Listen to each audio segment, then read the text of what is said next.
Script for remotely conducted city council meetings. Today's meeting is Wednesday, June 24th, 2020.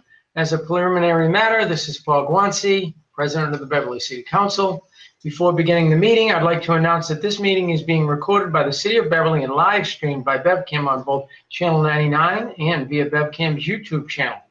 I'm confirming that all members and persons anticipated on the agenda are present and can hear me. Nod. Awesome.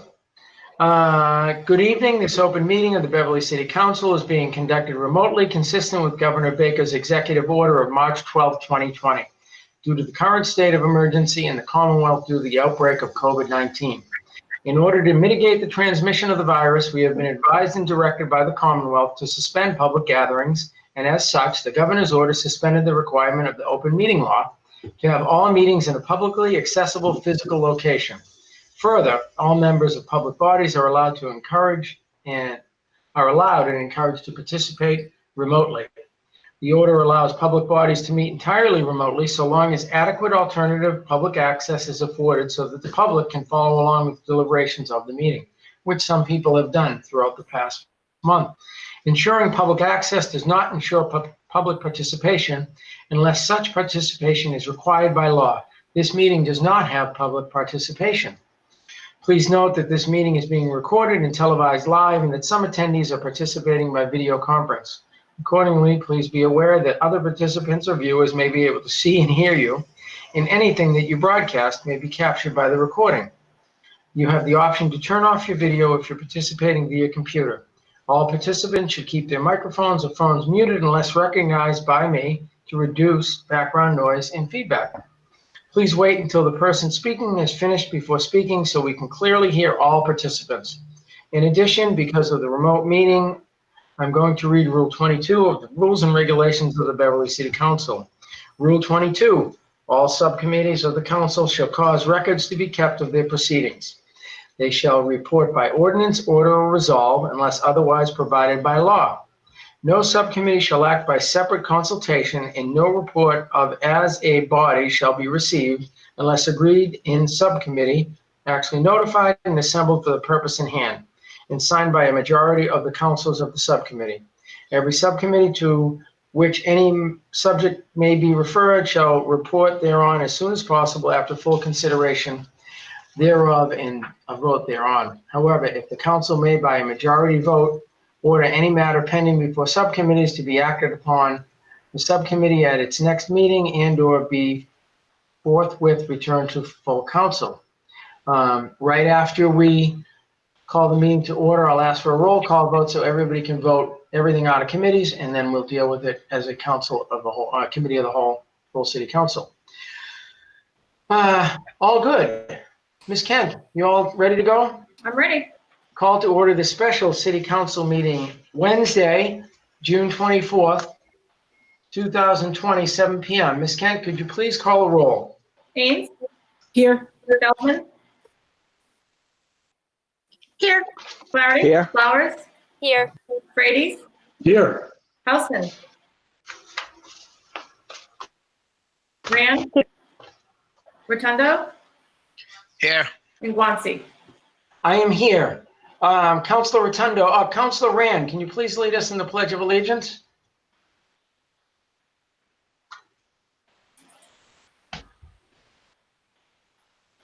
Microphone?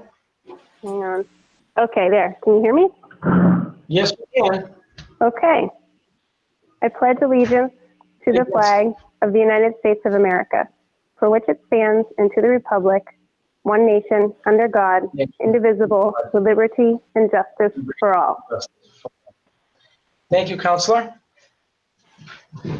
And I would ask Ms. Kent to do a roll call vote so that we all accept council, the rules and orders of our city council, Rule 22. Haynes? Yes. Yeah. Feldman? Flaherty? Yes. Flowers? Yes. Brady? Yes. Housen? Rand? Rotundo? Yes. And Guanci? I am, yes. And if we hurry, we can get the meeting over before Councilor Houseman shows up. You know that I love them. All right, I would entertain a motion to accept the minutes of our previous meeting. The ones that we are going to accept are June 8th, 2020. It was the Finance and Property Committee, Committee of the Whole. And on June 15th, 2020, a regular city council meeting. So moved. Second. Second. Roll call, please. Yes. Feldman, Yes. Flaherty, Yes. Flowers, Yes. Frady's, Yes. Hausman, Rand, Yes. Rotundo, Yes. and Guanci. Yes, I know that we have executive session minutes on our agenda. We need to be in executive session to do that, so we will have Ms. Kent post an executive session within our city council meeting, which will be held on Monday, June 29th at 6 p.m. I would entertain a motion to accept the late file to accept a grant. So moved. Second. Roll call. Ames, Yes. Feldman, Yes. Flaherty, Yes. Flowers, Yes. Frady's, Yes. Hausman, Rand, Yes. Rotundo, Yes. and Guanci. Yes. Could you read that, Ms. Kent? Yep.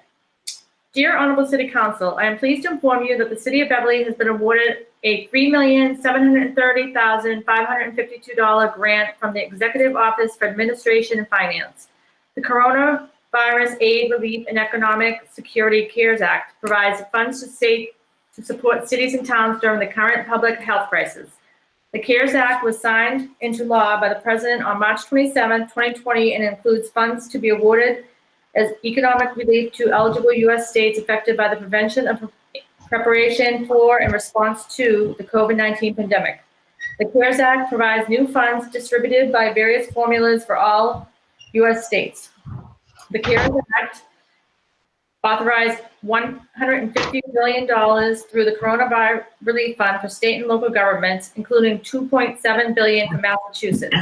Aside from large local government units, Boston and Plymouth County, funds have been sent first to the state with the expectation that the state will be used funds for its own expense and those of the municipalities. Mass General Law, Chapter 44, Section 53A requires both City Council and Mayor approval before any grant or gift may be expended. I therefore request the City Clerk approve the expenditure of this grant at your upcoming meeting. Thank you. Sincerely yours, Michael P. Cahill, Mayor. And our Mayor, Michael P. Cahill, is here. Mayor Cahill, do you want to comment on that before we accept it? Thank you, Mr. President. This is, as you know, the the receipt of the CARES Act funds. We've talked about this quite a bit. This is the money that came from the federal government, passed through the state.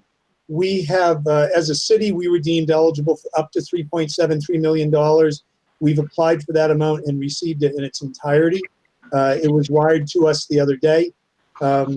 So, you know, now, as I think you also know, in the application, we retain some flexibility in how we spend it. There are broad categories that have been deemed eligible by the state, and we have made application to spend in several such categories. We also have language in there that allows us, and the act itself allows us to be flexible enough to spend on things that may not quite show themselves yet, that are genuinely and legitimately attributable to COVID-19.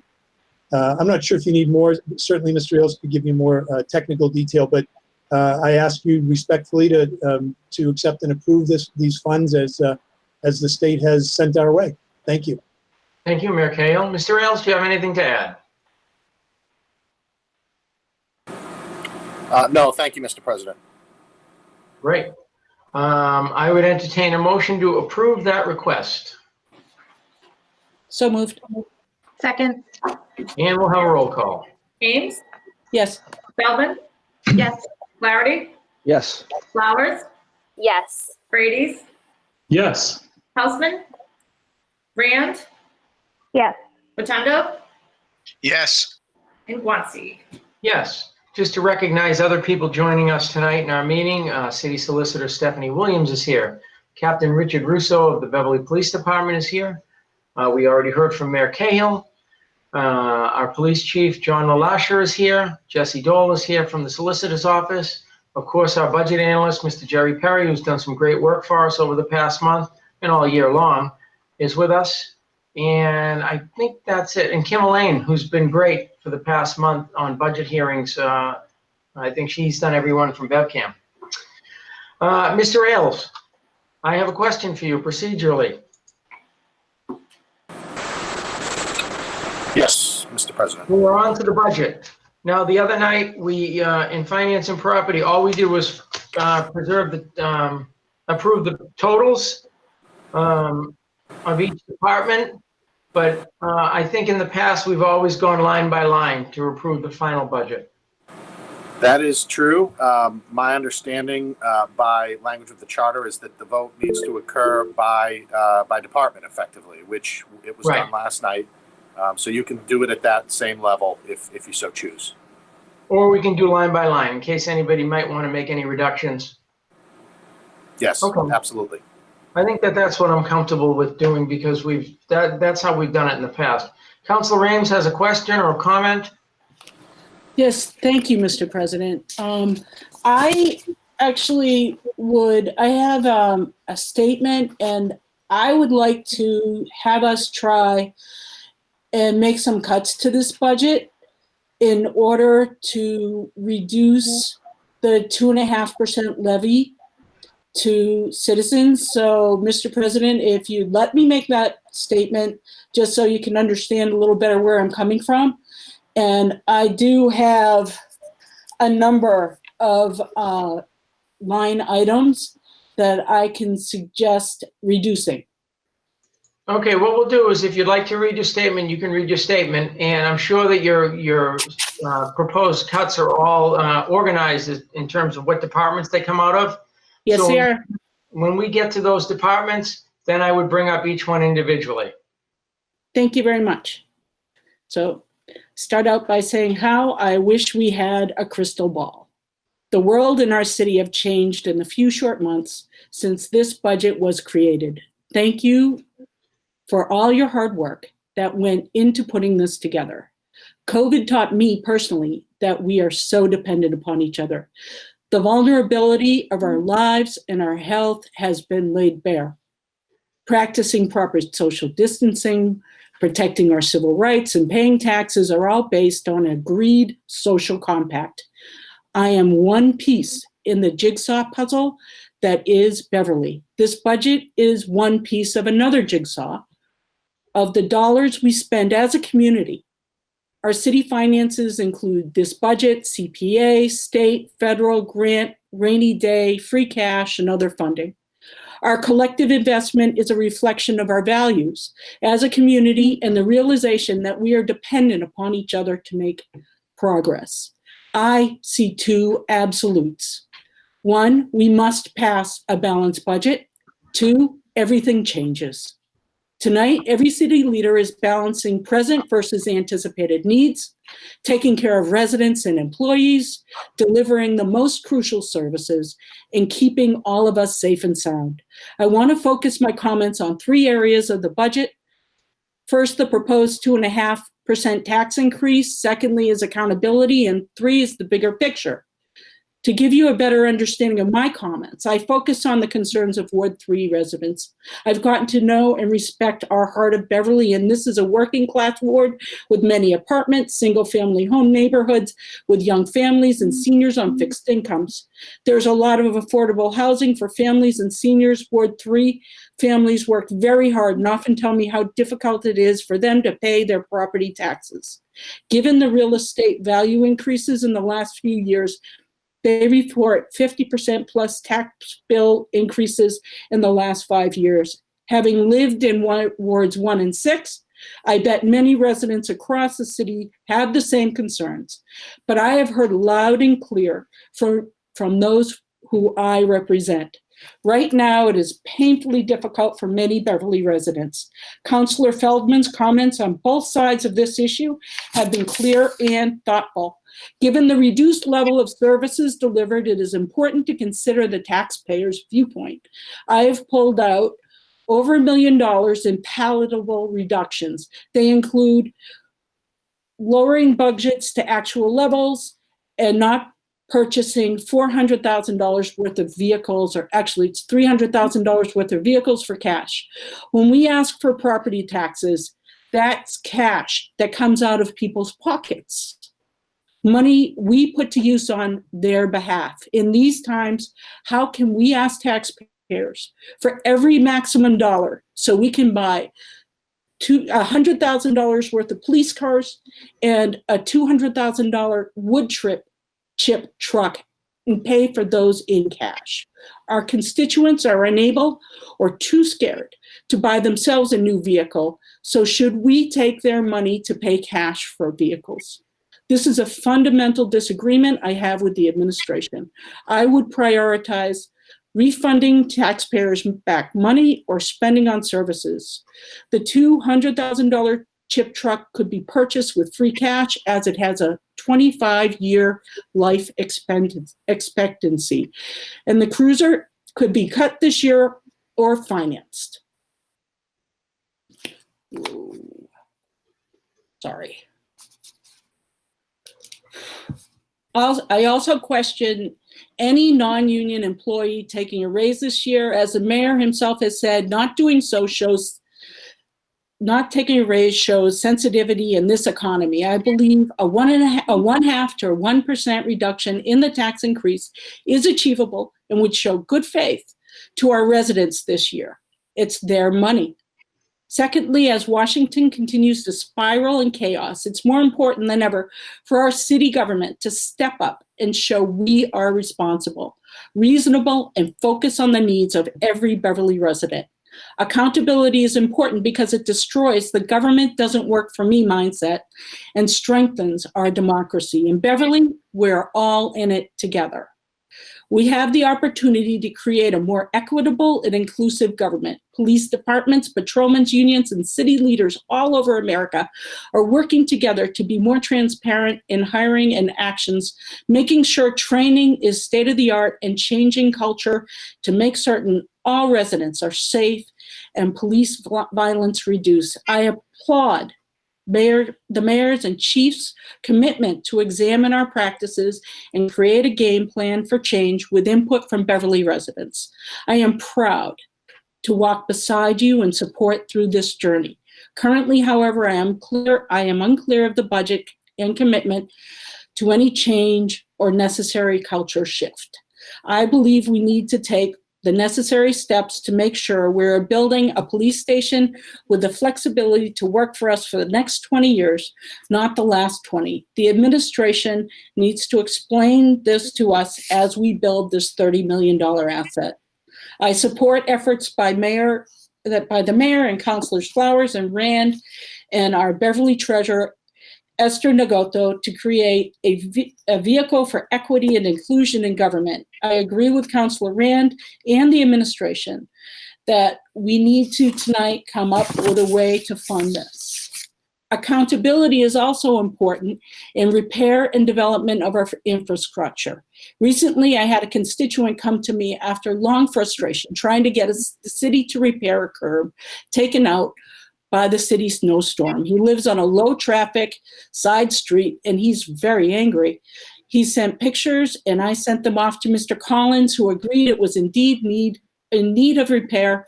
And Mr. Collins was kind enough to put in a ticket, and not long after, we received an email saying the request was rejected. The repair would be made when the street was repaved.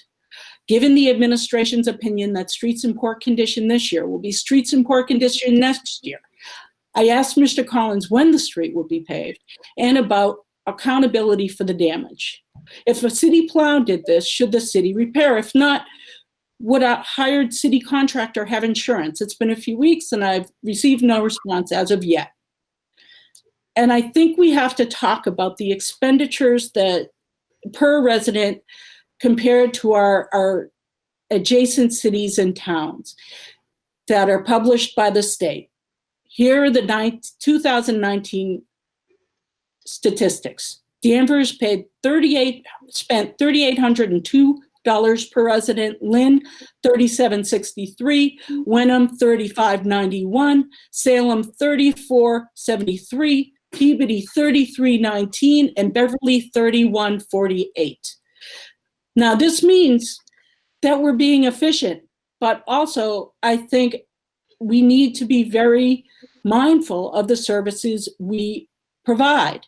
And in this year and in this crisis, we need to make decisions based on the entire scope of our finances.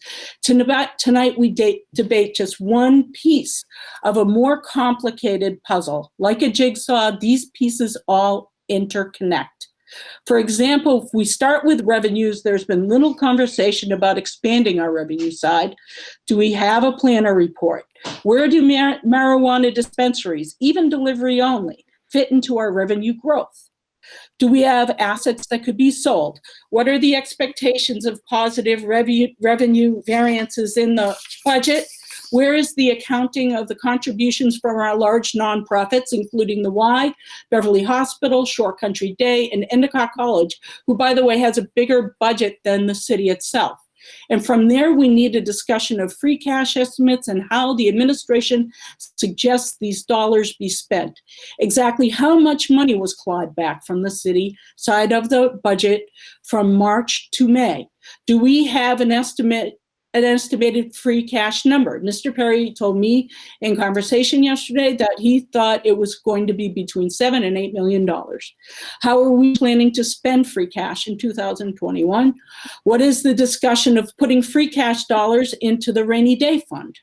Which capital expenditures are we planning to spend money on? And next, we need to understand other factors that influence our 2021 spending. Have we looked at the human resources scenarios? If the schools are virtual or brick and mortar, along with the police, park and rec, and DPW, given our unknown future? How did the city determine to spend the COVID dollars? I'm really happy you got that. Great work. And is there more that we can do to support Beverly residents in financial peril?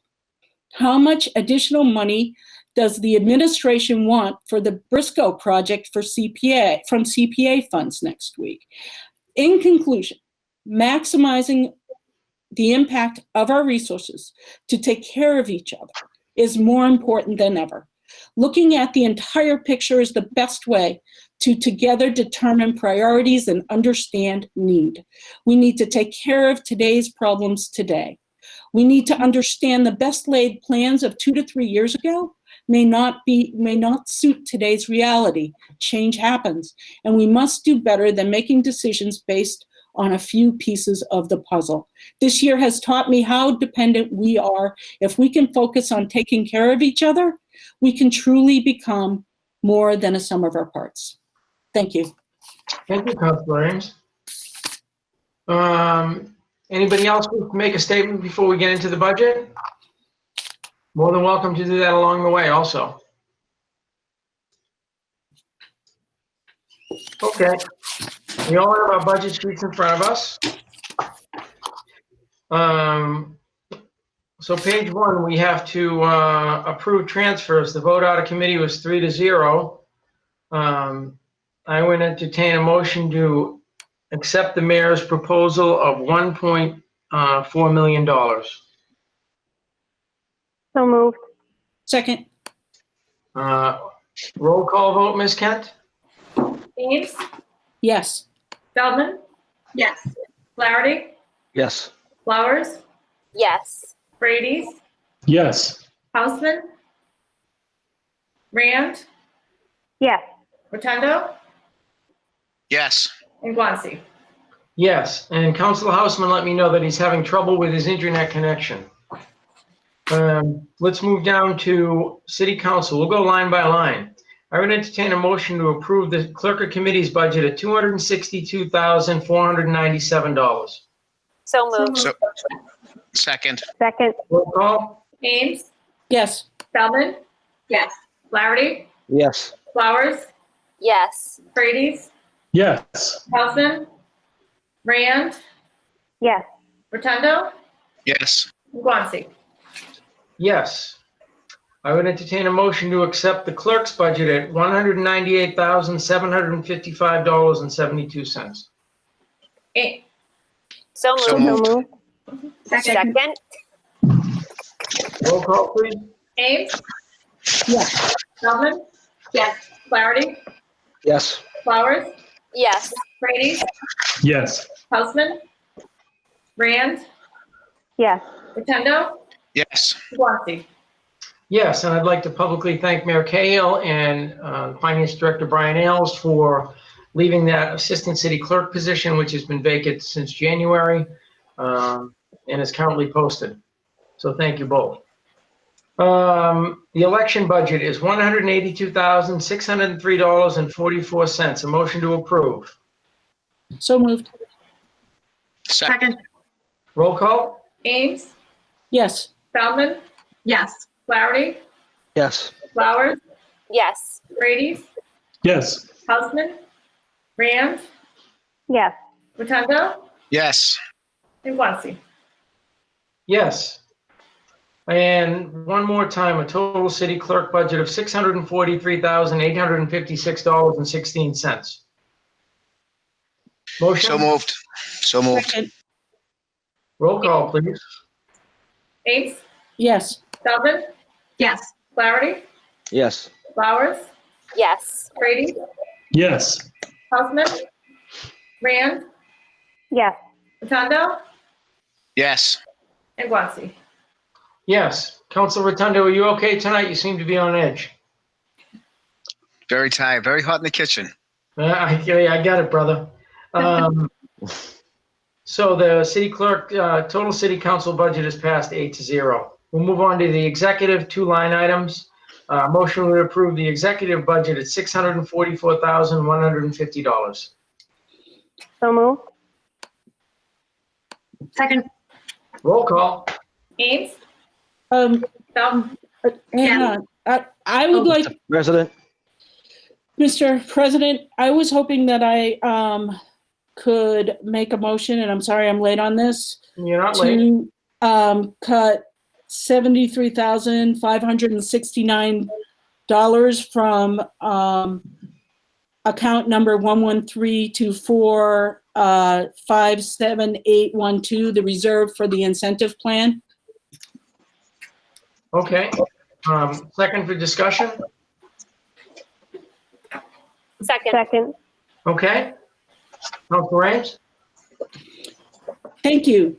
I just think that this is one of the areas in the budget this year that I think that is not necessarily one of the things we must fund. And I think that my goal is really to see us get to $500,000 to $1 million in cuts so that we can reduce the tax rate. And this is one place where I think it will not have a serious impact on the services delivered. Thank you. Okay. Any other comments or questions? Mayor Cahill, this is in your budget. Do you want to make a comment? Well, I think I'm going to ask the finance director to speak to this. I mean, this reserve for separation, as you all know, is the line from which when people leave our employ, either for another job or for retirement, and they have money owed them, that's how we pay for that. To underfund that budget is only going to cause us problems in other lines as we move through the year. Mr. Ailes? Mr. Ailes? Yeah, Mr. Mayor was absolutely correct in that statement. Just for my own clarification, was it 57812 or was it 57816? 57812. So that particular reserve is that's a different purpose than the reserve for separation of service. That particular line item accounts for the accrual of a few days that occur each fiscal year that an employee doesn't actually get a paycheck for. So in a given fiscal year, they might work 52 weeks plus an extra day, or 52 weeks plus 2 extra days. It's accounting for that additional accrued expense that occurs in the fiscal year. That's what this is for. Okay, I hear you there. Thank you. I apologize. I was reading the category line, not the line item. So I spoke to the wrong line. Sorry about that. And honestly, that sounds like something that, cannot be removed. So I'm happy to, take down that motion. So Councilor Ames, you'll withdraw that motion. Yeah. Okay, so let's, the executive budget, if nobody else is proposing any more cuts or reductions, is $644,150. I'd entertain a motion to approve. So moved. Second, Second. and a roll call. Ames, Yes. Feldman, Yes. Flaherty, Yes. Flowers, Yes. Frady's, Yes. Houseman. Houseman is here. Yes. Houseman? Rand, Yes. Rotundo, Yes. and Guanci. Yes, I would entertain a motion to approve the licensing board budget at $5,900. So moved. Second. Second. Roll call, please. Ames, Yes. Feldman. Feldman, Yes. Flaherty, Yes. Flowers, Yes. Frady's, Yes. Houseman. Rand, Yes. Rotundo, Yes. and Guanci. Yes, and hats off to the licensing board. The last couple of weeks, they've been meeting extra and working very hard. Martha Lewis, who serves as the mayor's executive assistant, serves as the admin to that board. So they've been working extra to get our restaurants up to snuff with outdoor dining, and we appreciate their efforts. So a total executive budget, I'd ask for a motion to approve that figure at $650,050.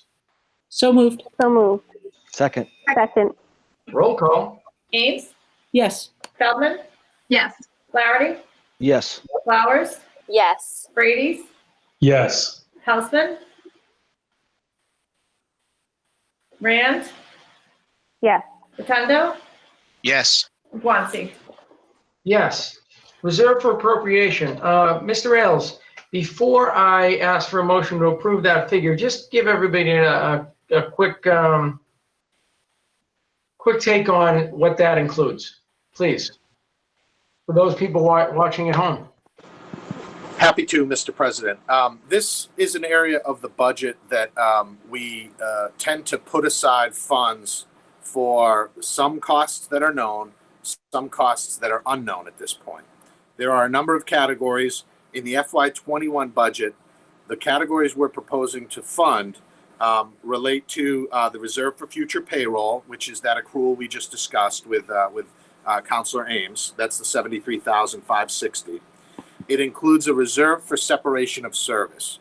This is $370,000. However, this reserve is a pool of funds that actually get distributed to departments to pay for employee costs when an employee leaves the employ of the city. So if someone retires, there are certain buyouts they're entitled to related to their sick accruals and vacation accruals, all things that have been collectively bargained. The city is obligated to pay that individual a certain amount of money. This is where that comes from. This is an estimate from year to year. However, some years it is slightly higher than this figure, and some years it's a little bit lower than this figure. It's really a somewhat educated guess based on historical levels. And the last item that we are requesting be funded is the reserve for unforeseen at $250,000. This truly is what it is titled. It is for unforeseen costs that occur throughout the year. We have $136 million budget before you this evening. And it's unrealistic to think that there aren't some costs that could occur.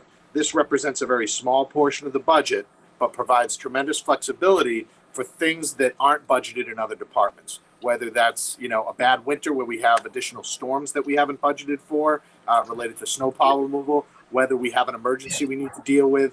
This could handle deductibles on insurance claims that aren't budgeted in departments. There are a lot of different things that we use this for. Every year since Mayor Cahill has been in office, this full budget has been depleted without question. And it's just, it cannot be moved without council approval at a later date. So it's not as if it's just free money for anyone to use. the council does weigh in and have to approve any transfers out of this reserve. Thank you, Mr. Ailes. My pleasure. I would entertain a motion to approve that figure reserved for appropriation for $693,560. So moved. Second. Roll call, please. Ames, Yes. Feldman, Yes. Flaherty, Yes. Flowers, Yes. Brady, Yes. Houseman, Rand, Yes. Bless you. Rotundo, Yes. and Guanci. And yes, and before we leave the executive budget, I just want to point out that historically, the mayor has always had a line item anywhere between $60,000 and $100,000 for non-union salary increases. This year, it was eliminated due to the financial crisis and the cuts that the cuts in state aid that we've got. So we appreciate him doing that. Tough one.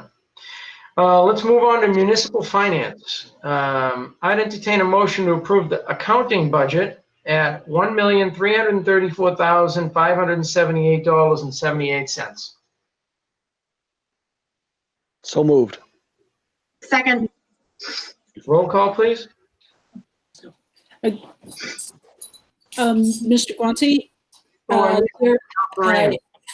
I have 3 items here in this budget that I was hoping we Accounting could budget, discuss. okay. Let's take them one at a time. You bet.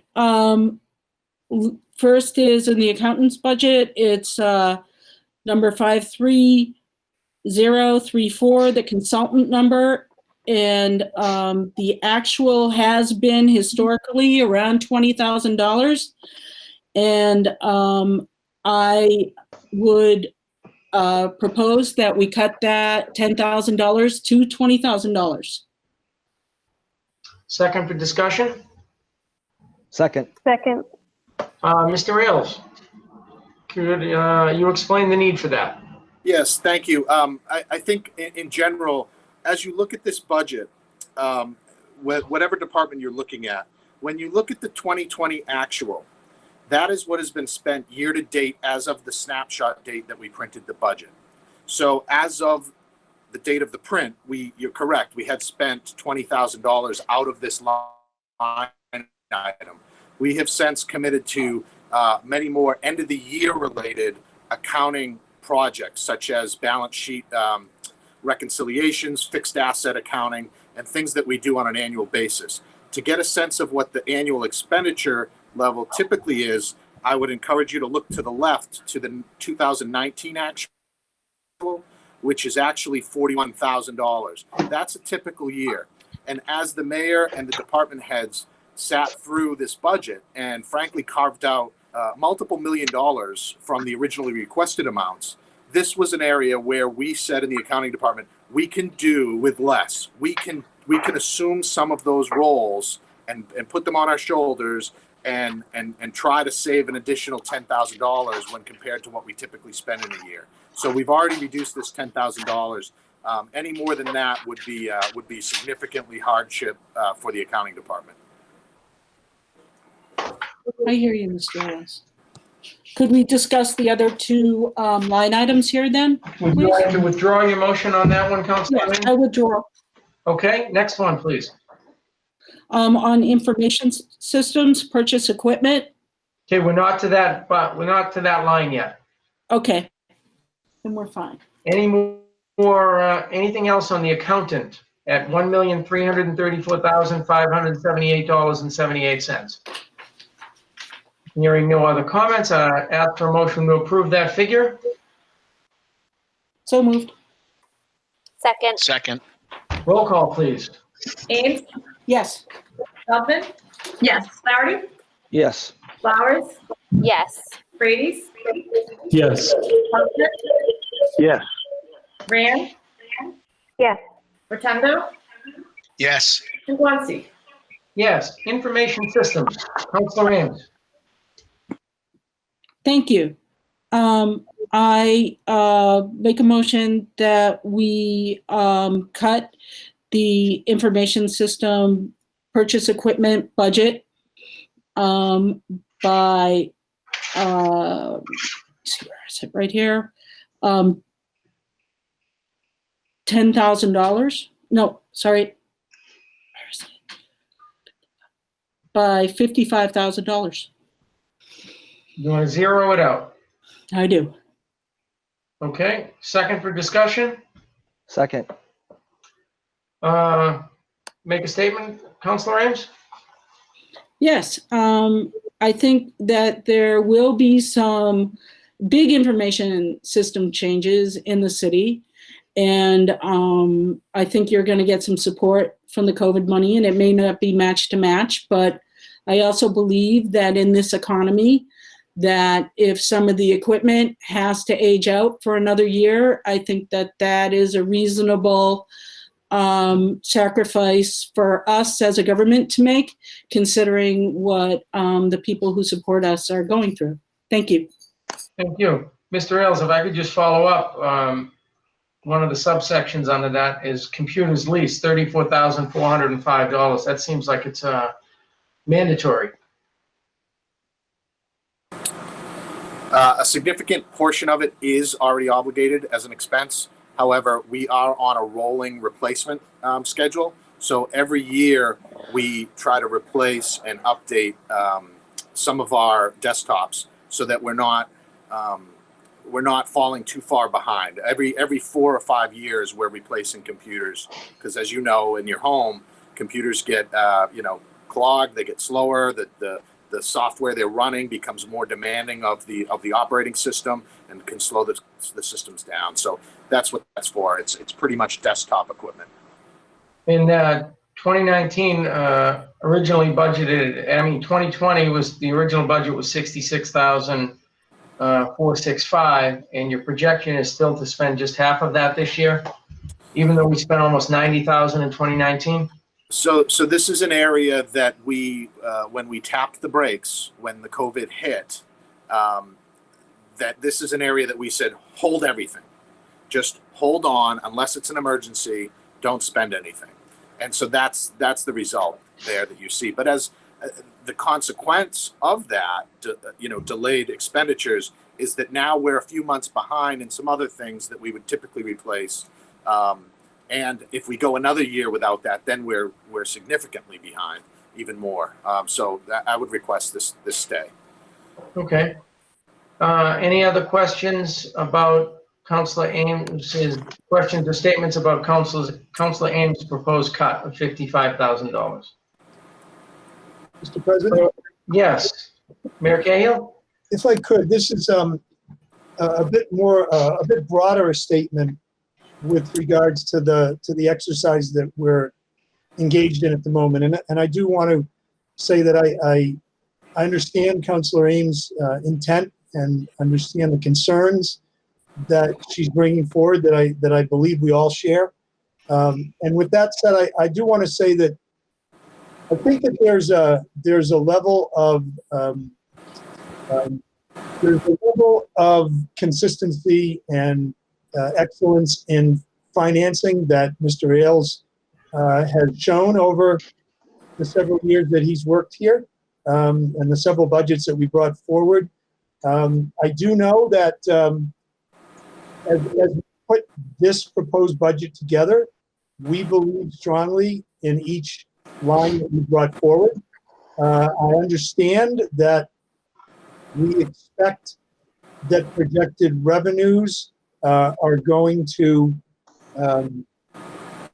that we're likely to be have far less in the way of positive variances at the end of this fiscal year than we might hope, and we might be in the position of not certainly expect to be in the position of not being successful at replenishing and growing free cash amounts. So I think our expectation is that we'll be tapping reserves this year in the proposed budget, and we expect that that as we address some of the critical needed capital projects that I know Ms. Ames referenced in her earlier comments, and we've spoken with you folks about, specifically more money to knock down the amount that will need to be borrowed in the police stations, which is important to our overall capital debt service and health of that line. the fire truck ladder that we all know we need to order, and the HVAC system at the main branch library. Those are really the three capital pieces that we're all pointing towards. We believe that we'll be drawing down the stabilization fund as we proposed, if you folks approve it, and that we won't see our ability to replenish that free cash amount once we spend on those three capital projects, which again have been showing themselves as necessary for some time.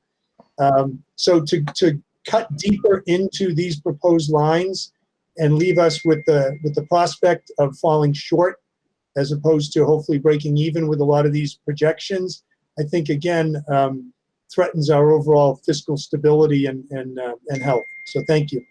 Thank you, Mayor Cahill. Councilor Ames.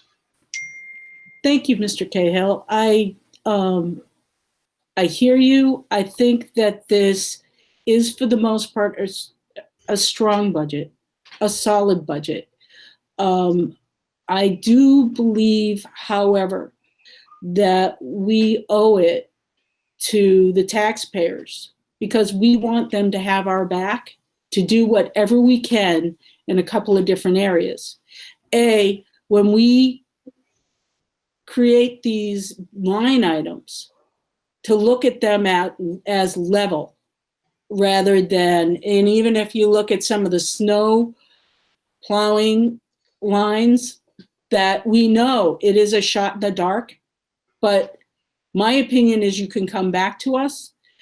But I think that whether you're looking at that or you're looking at purchasing major pieces of equipment for cash when taxpayers are in no situation for the most part to do the same, that I think it is a matter of our having their back.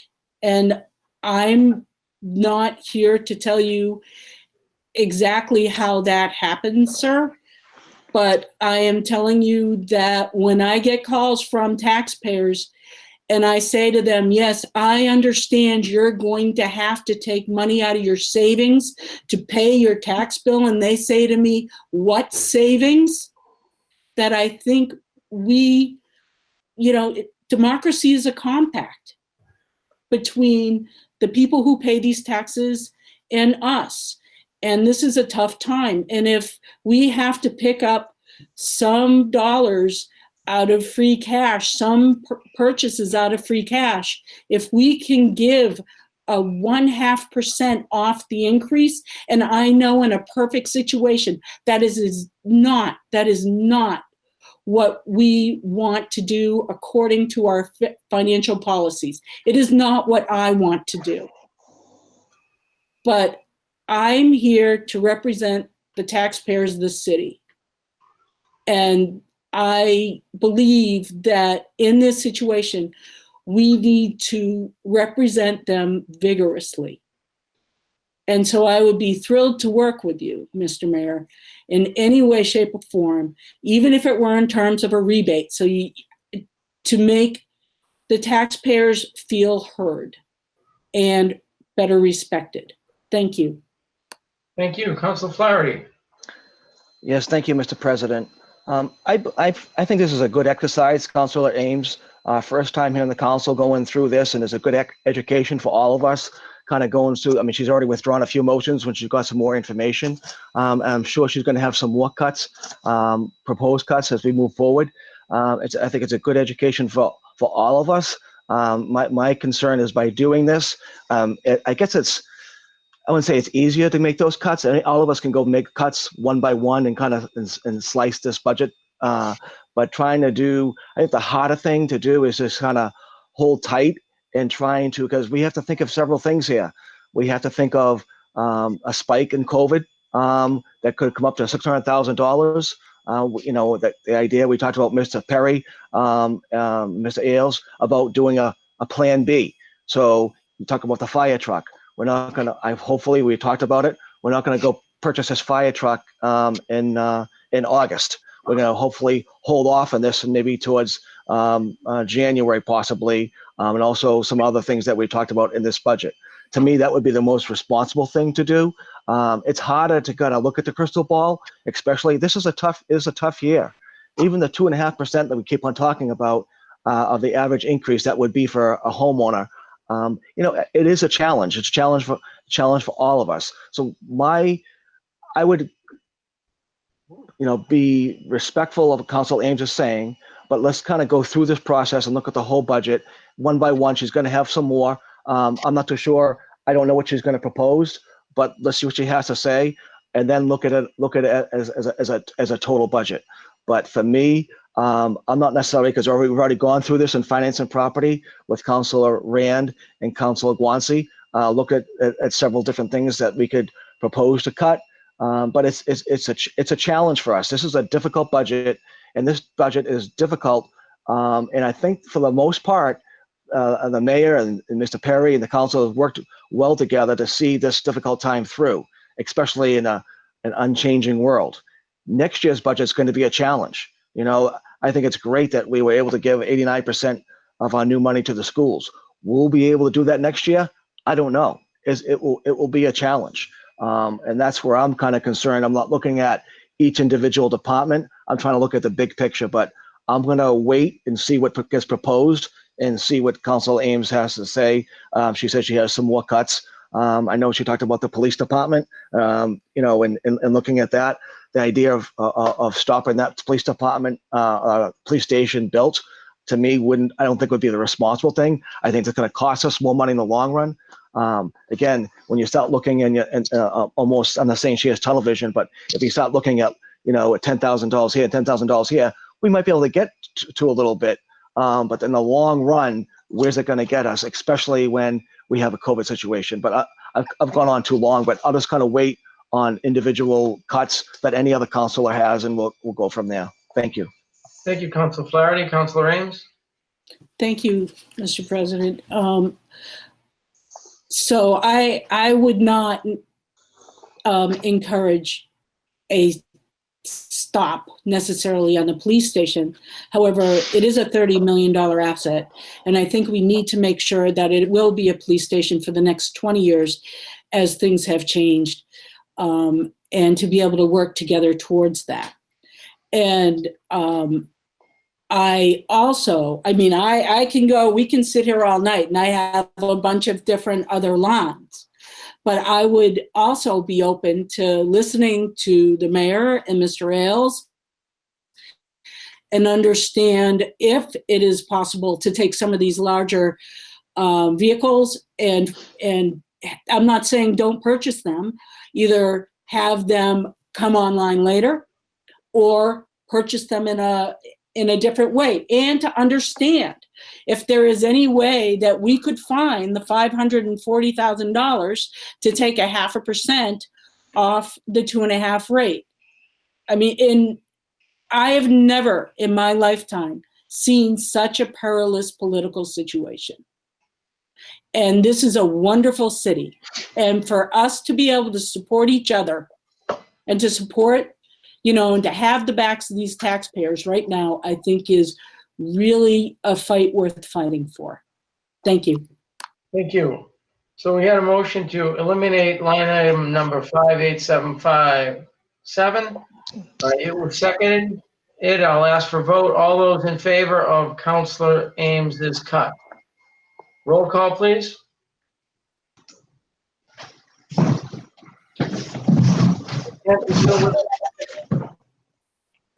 Ames? Yes.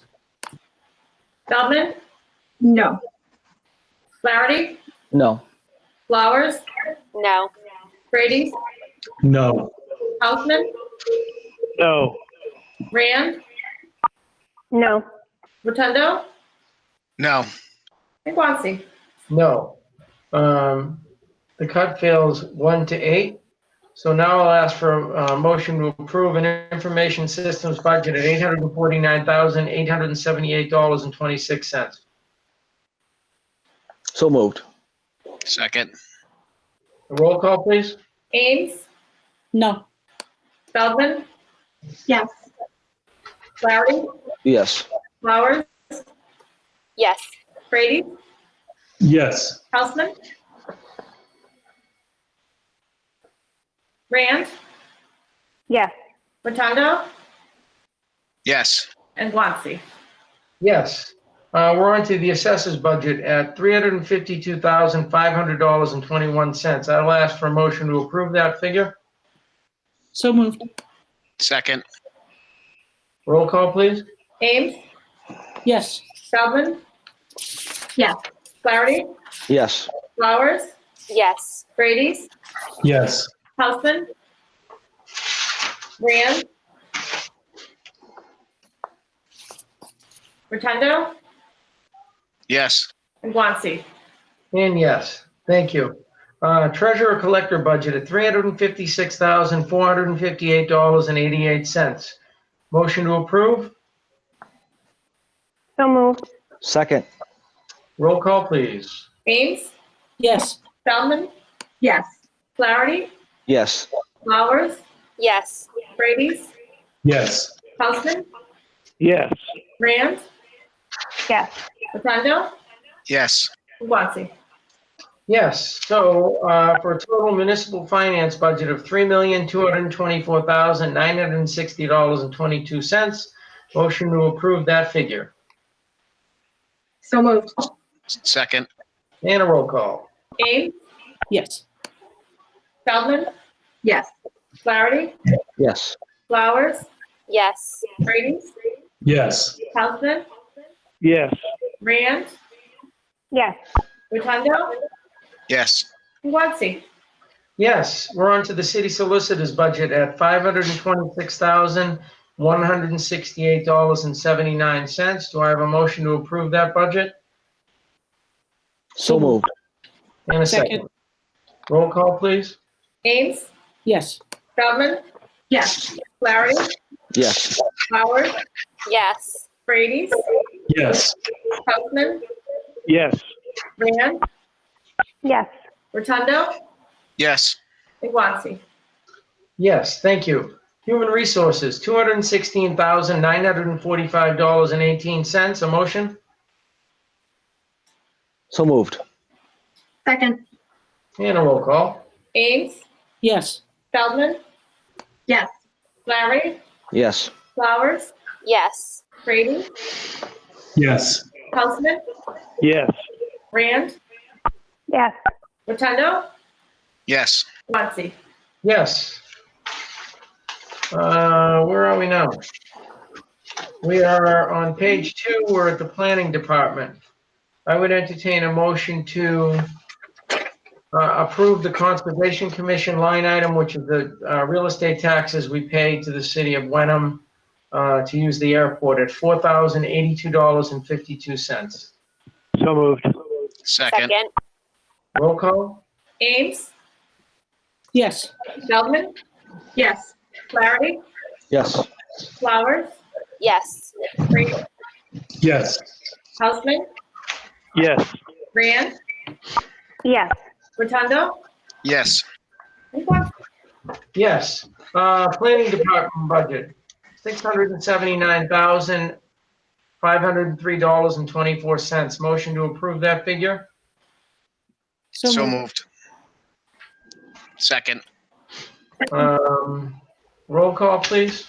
Ames, Yes. Feldman, Yes. Flaherty, Yes. Flowers, Yes. Frady, Yes. Houseman, Yes. Rand, Yes. Rotundo, Yes. and Guanxi. Yes. I'm sorry, we need to go back. I missed procurement. How could I forget Dave Gelano?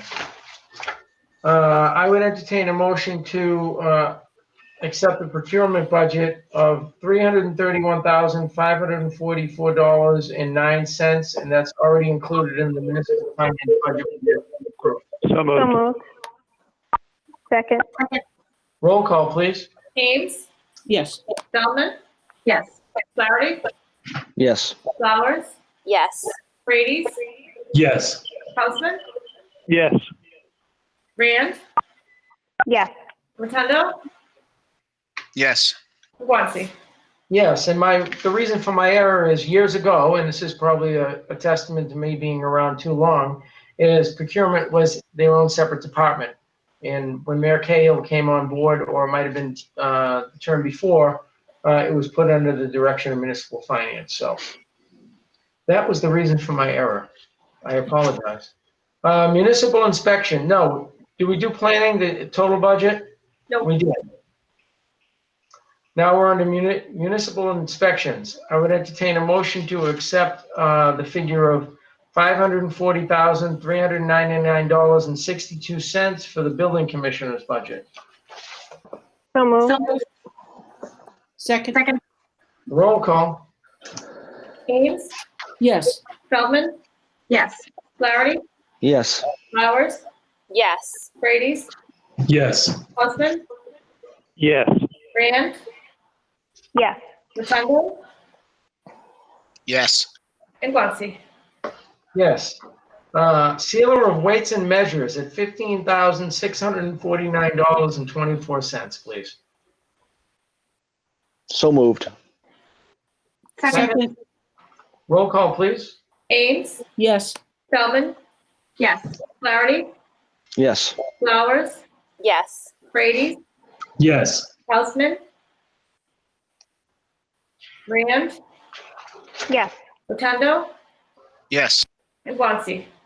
Yes. And a city electrician budget of $68,409.05. So moved. Second. Counselor Ames. Sorry, that was by mistake. We're all good. Okay. No worries. Continue with the roll call, Ms. Kent. Ames, Yes. Feldman, Yes. Flaherty, Yes. Flowers, Yes. Frady's, Yes. Houseman, Rand, Yes. Rotundo, Yes. and Guanxi. Yes, and that budget is all salary related. So I would entertain a motion to approve the total municipal inspections budget at $624,457.91. Motion to So- approve. So moved. Second. Roll call. Ames, Yes. Feldman, Yes. Flaherty, Yes. Flowers, Yes.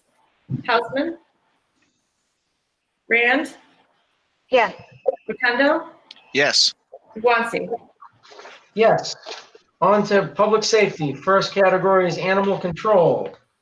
I would entertain a motion to accept the animal control budget at $129,873.35. So moved. Second. And a roll call, please. Ames, Yes. Feldman, Yes. Flaherty, Yes. Flowers, Yes. Grady, Yes. Houseman, Rand, Yes. Rotundo, Yes. and Guanxi. Yes, on to the police budget at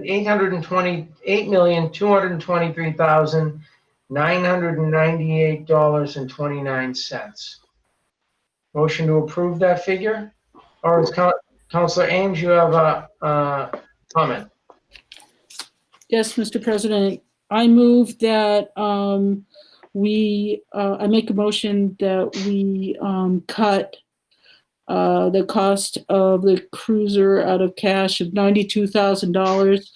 And that is account number 12107 and 58751. Thank you. And a second for discussion? Second. Counselor Ames? Thank you, Mr. President. As I mentioned before, I think these are difficult times. I am not saying, I'm not going to lay a judgment whether we need this cruiser or not. I know that the police department has already reduced the number of cruisers they generally buy, and I know they buy them generally 3 a year, 2 or 3 vehicles a year. I do, however, believe that this is not an appropriate use of taxpayer cash funds this year in this environment. And I would welcome a different way to purchase this or to let the fleet age 1 year. Thank you. Thank you. Other questions or comments? I get Council Flaherty. Yes, thank you, Mr. President. I don't think it's the responsible thing to be cutting these police cruisers out of the budget. The amount of mileage on these police cruisers sometimes is dangerous, and especially going to important 911 calls to try to save a life. I'd have to have one of those cruisers not work and have that mileage on there. I think we roll the dice sometimes when we're doing that. Now, if Councilor is concerned about how we finance that through cash or whatever, we can take a look at that. And I'd like to see what Mr. Ailes thinks about that and just get an idea of what's the best way to go. If Mr. Perry wants to join in, I'm open to that. But the idea of not doing them, I don't agree with. But could we look at a different way of financing it or the cash? I'm open to that discussion. But I know we didn't discuss this earlier, but I just want to get an idea of what the finance director thoughts are on that. Okay. Mr. Ailes, you mind? Sure.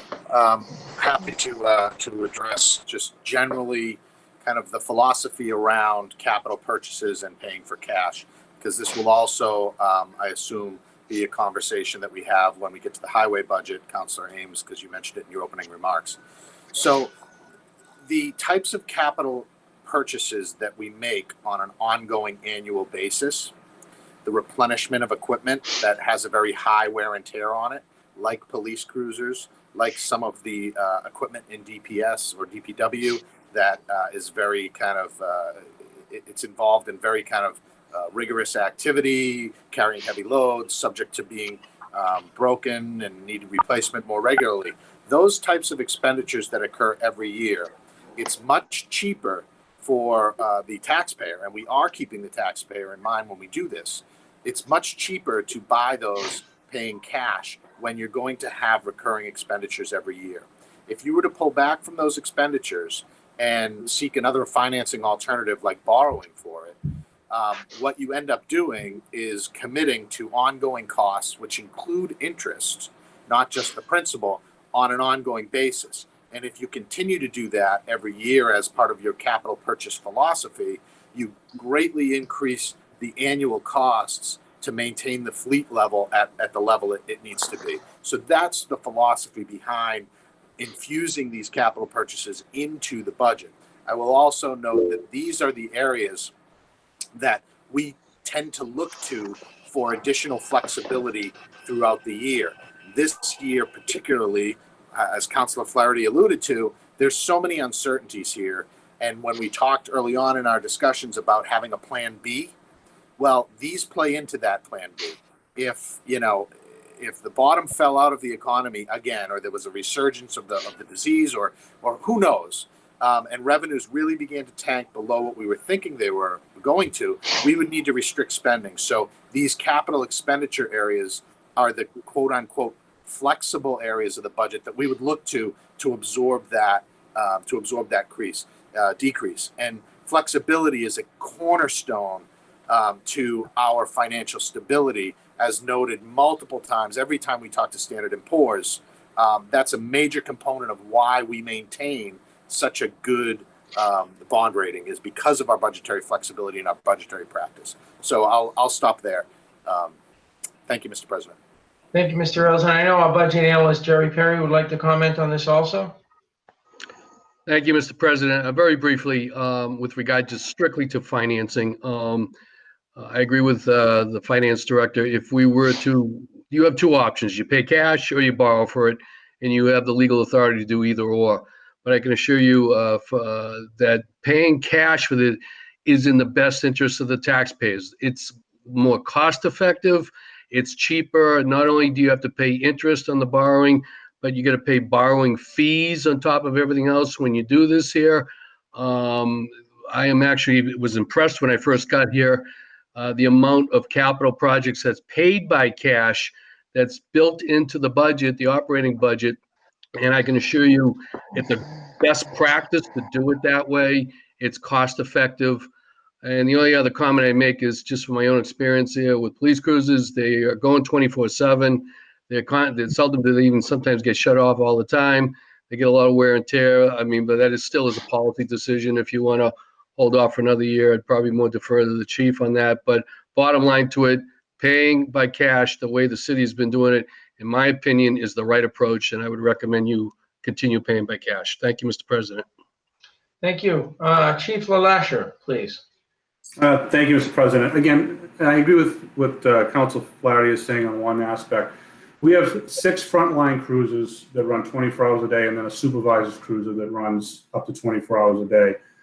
Normally, we replace 3 of those. We had already cut one of those out of the budget, anticipating the shortfalls, and we will then have an extremely aging fleet. If we take away the other 2, the 92,000 is for 2 more cars to put us to 0 new cars. At the end of the year, our maintenance costs are going to skyrocket because we're going to be out of warranty. Most of the cruisers that are the frontline cars are under warranty, and when repairs come in, they're fixed for free under warranty.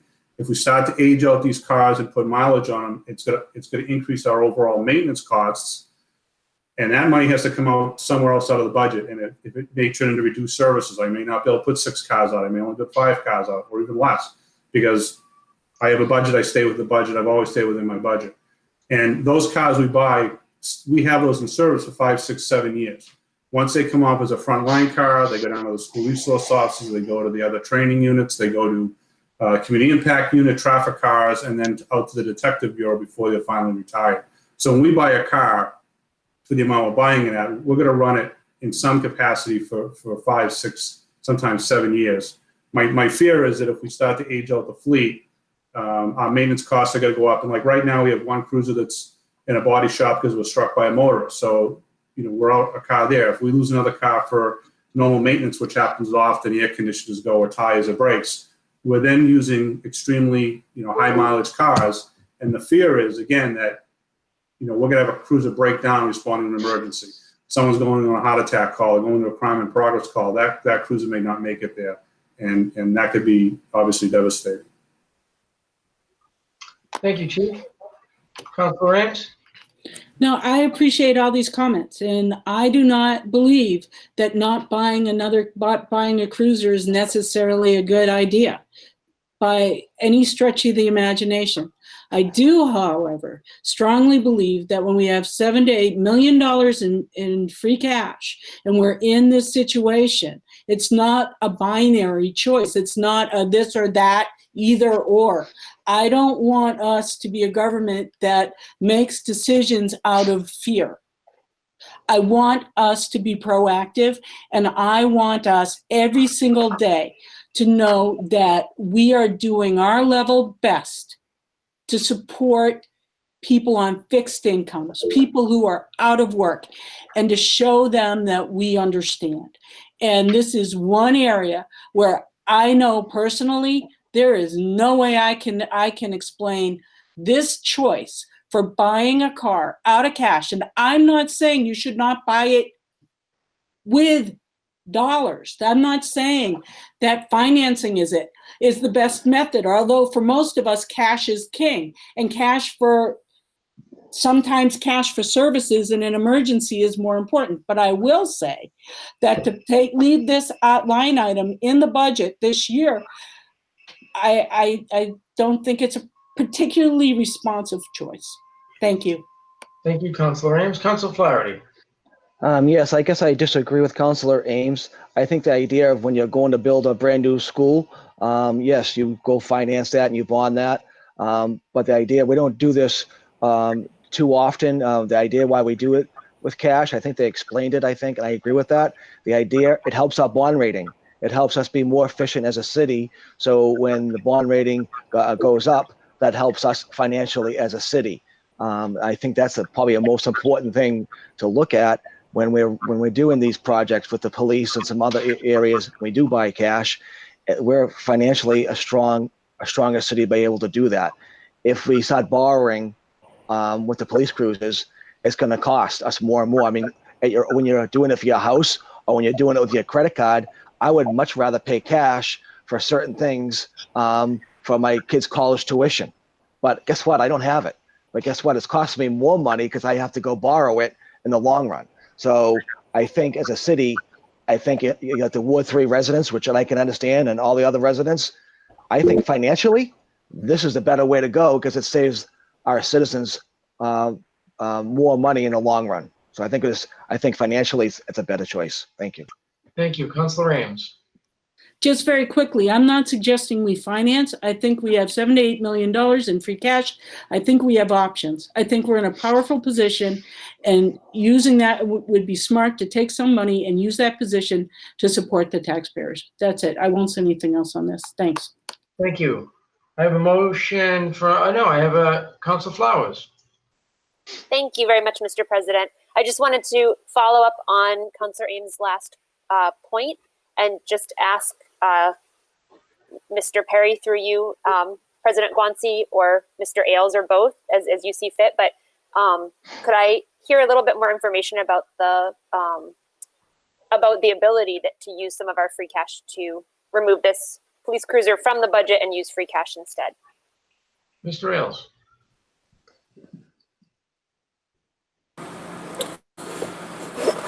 Yes, that is an option for sure. If the mayor were to propose that and approved by the city council, you can use free cash for these types of expenditures. What I do have reservations about in terms of obligating free cash in advance of it being certified is, one, we don't know what level it will be certified at. Two, we've already got quote unquote obligations or claims on whatever the certified free cash level is certified at. Claims that we really as a community have to contribute to. It would be problematic if we didn't. Those are the police station, the $2 million obligation that remains for the police station, the fire truck, which we've known has been an issue for some time now, and we were hopeful to address that in the spring, but the pandemic hit and we tapped the brakes on that and said we're going to have to look to free cash for that once it's certified. So that is an example of when we push something out to the free cash certification. In addition to that, as the mayor mentioned earlier in the meeting this evening, because we've tightened the budget in all of these areas where we typically have some discretion or some flexibility, the ability to rely on turnbacks at the end of the year gets smaller. So the replenishment of that free cash doesn't occur at the same level that we typically would see. And that can be problematic because we're here talking about FY21, but we've really got to plan this out for 3 or 4 years. And those reserves, both the free cash reserves and the stabilization reserves, are paramount in allowing the city to get through this without having some devastated repercussions to, as Councilor Flaherty was concerned about, and we all are, our bond rating, our fund balances, our ability to continue to deliver the services that all of our residents are looking to the city to deliver, particularly in a time where they may be looking to the city to deliver even more, whether that's schools, whether that's roads, I could go on and on. But the maintenance and the preservation of those balances, I can't say how paramount it is in this particular environment, because we know FY22 and FY23 are going to carry with it some costs that we can't possibly absorb without looking to those reserves for that purpose. Thank you, Mr. Ailes. Mr. Perry, do you want to chime in on that also? Thank you, Mr. President. I agree with the finance director. You can use free cash. That is, that certainly can be done. He is correct. I refresh your memory. Once June 30th occurs, we have no free cash. It goes away, and we will not have free cash until the finance director submits a balance sheet to the Department of Revenue, and he gets it certified, which traditionally is around the middle of November. So we'd have to wait until then, until they could technically, on a timing process, order a police cruiser, if in fact you were to try to go that route. So that would be one consideration. I also remind all the counselors that one of the things that the city does very well, in my view, is financial planning. We've done a lot of work on that, whether it's the capital expenditure planning, the financial forecasting planning, and a host of other things. We have planned how to use our free cash over the next several years, especially as articulated in the financial policies program that we have here.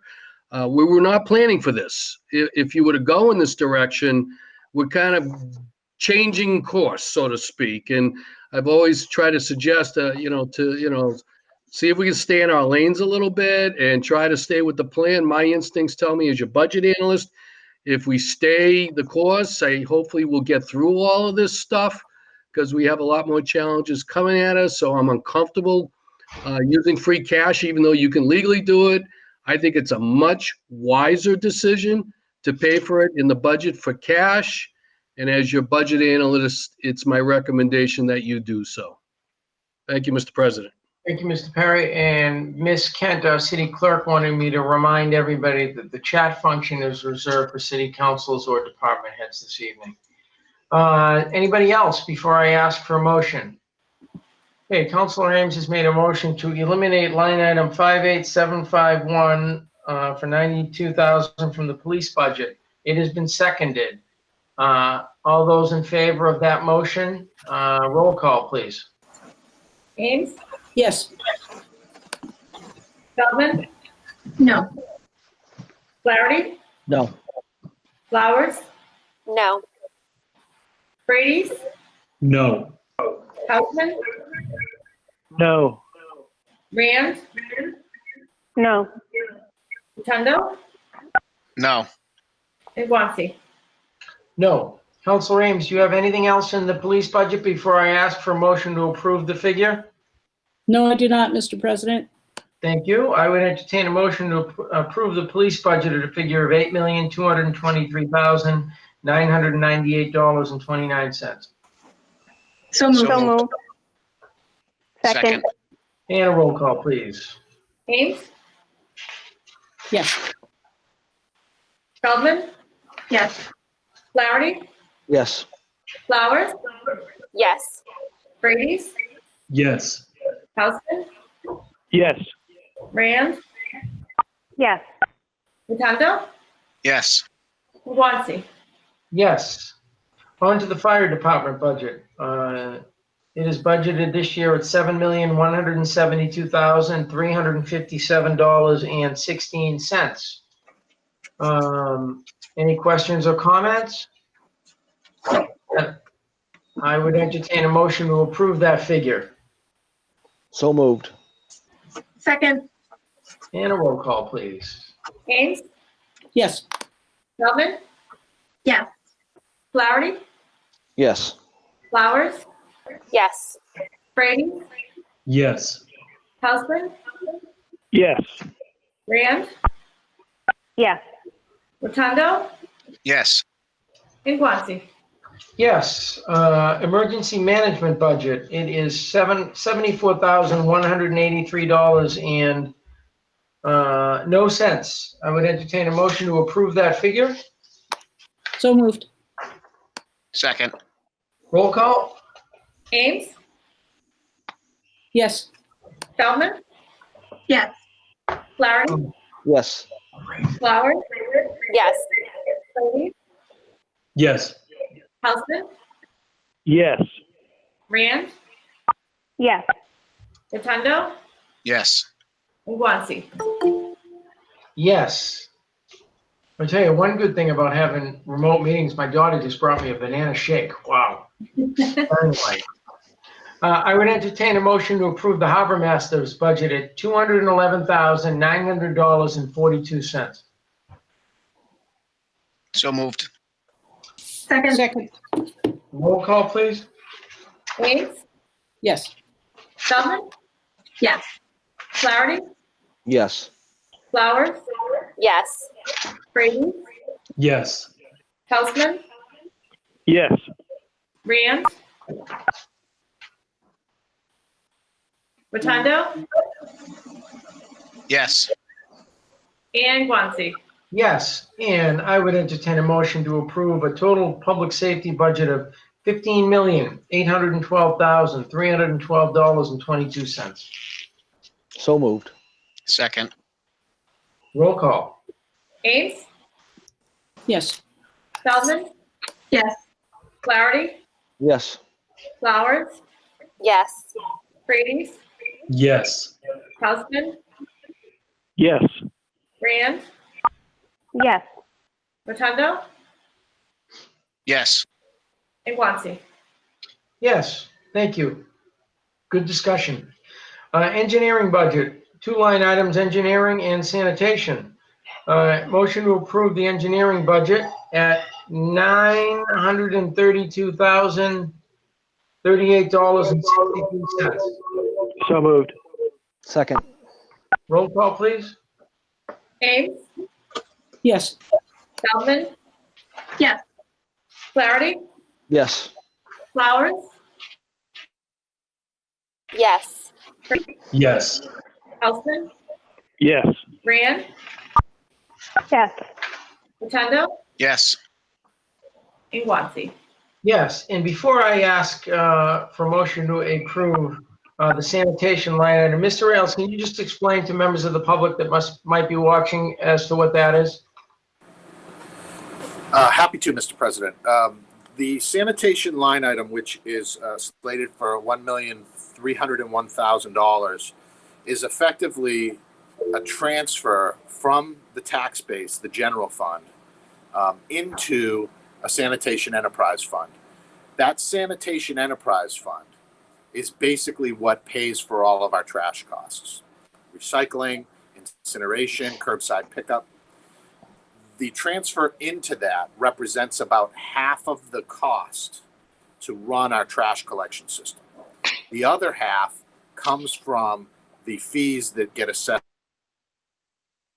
on the water bills for owners, the $100 fee. So, as I said, about half comes from the general fund, half comes from the trash fee. Thank you, Mr. Ailes. Council Flaherty. Yes, can you just explain, I mean, where our contract is with JRM? Because I think we're looking at for the sanitation to go up in the next few years with all the concerns with the sanitation budget.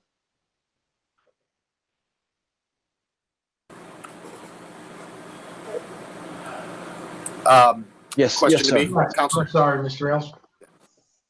Oh, no, thank you.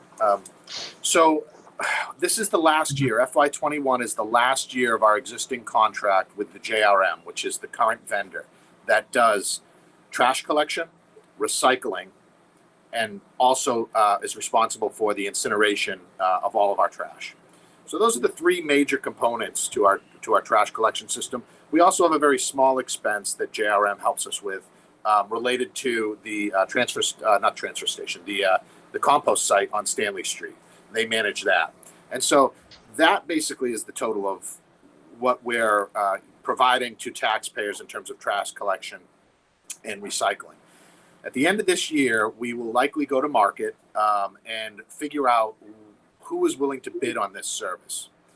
But what we do know is that the industry is changing rapidly.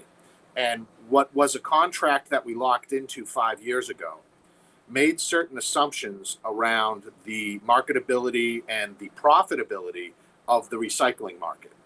And because the market at that point was supplementing the costs of true recycling, they would sell the recyclable materials and offset their costs. They were able to bid at a rate much lower than what the market will dictate now. So we know, and we're kind of bracing for a significant increase. And we're able to consult with Sharon Kashida, who's the regional coordinator of some of these initiatives, and others within other cities and towns to understand what they're getting in terms of bids for their trash collection and their recycling costs. And we're seeing drastic increases in the recycling component of this whole waste management system that we run here. We are expecting 6-figure increases. I think it's safe to assume that it would be north of $300,000, $400,000 in terms of increased costs once we negotiate a new contract. Primarily because what we're hearing is the cost of getting rid of recycling material is becoming more expensive than actually incinerating the trash that we're diverting this recycling material from. Before it was kind of a neutral. Now it's going to cost to get rid of it. All set, Council Flaherty? Yep, thank you. Anybody else with a question on that or a comment? Hearing none, I would entertain a motion to approve a total, the sanitation line item at $1,301,000. So moved. So, second, Roll call, please. Ames, Yes. Feldman, Yes. Flaherty, Yes. Flowers, Yes. Brady, Yes. Houseman, Yes. Rand, Yes. Rotundo, yes. and Guanxi. Yes, and Mr. Ills, thank you for that explanation and that heads up about what we have to look forward to next year. Public services, we have a number of individual line items, so I will start with the highway line item in public services and ask for a motion to approve a budget of $2,181,000.50. So moved. Second, And a roll call, please. Ames, Mr. President, there are a Yes. couple of line items in this budget that I'd like to discuss, please. On the highway? Make a motion, yes. Yes, Okay. please, sir.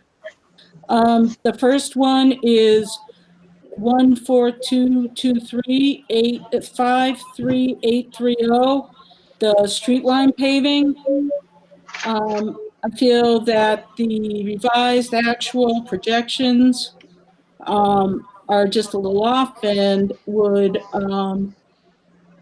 suggest we cut $30,000 from that budget. Thank you. And what line item was that again, please? That is 53830. 53830. Do I have a second on that for discussion? Second. Any other questions or comments? Mayor Kale or Mr. Ailes, you put the budget together. Do you have any, Trying to find the line. yeah, me too. 5-3, what page is it on? 72. Thank you, Councilor Flowers. Your eyes You're are welcome. better. You're welcome. And Councilor Ames has asked to cut 30,000 out of that. Make it 50,000 as opposed to 80. If I could explain the nature of these expenditures, and if course, that might Mr. help explain the variance between what you see here captured as a year-to-date actual versus the total estimated expenditure, which is around $100,000. Okay. Just think of the nature of this this effort. It's relining of streets, all the crosswalks, the bike sharrows, the fog lines, all of that. And typically what happens is through the winter, the plowing, the salting, the sweeping erodes those lines down. And so come the springtime, that's really when we make a push to reline all the streets. It's a safety thing. Some of it is regulated by DOT on what we have to do. And so the snapshot at which point we took an expenditure year to date may not accurately reflect. I'm sure it doesn't accurately reflect what the total expenditure will be for the fiscal year, because so much of that work is done through the months of May and June. If I could add to that, Mr. President. Please, Mr. Kale. Mr. Commissioner Collins has explained this to us many times. I'm hoping some of you will find this familiar. The season is really it's a May-June season. The temperatures have to be in a certain range for the paint to take right. You got to have dry weather. It's got to be in a certain temperature range. It's all done overnight, and so it is really a spring into summer process. And then in my second year, I believe, or second budget, working with Commissioner Collins, we asked him to, with a lot of concern around particularly safe walking routes around schools, we added a second round of painting, both of center lines and crosswalks that started taking place kind of pre-school reopening. So it was done twice, but in order for those lines to be fresh, And as Mr. Ailes said, the wear and tear then through the latter part of the fall, winter, back into the spring means that we've got to go at it again each spring. And again, it can't be too early in the spring based on the conditions needed. Thank you. Thank you, Mayor Cahill. Council Flaherty, do you have a comment on this one? Yes, I just want to, in years past, this has come up many times. I've always thought this actually line item has been underfunded. I understand the concern about, watching the dollar, but I always look at the safety aspect. There are many places in the city you drive around, and I've had many conversations with Councilor Collins about this. The funding is not enough.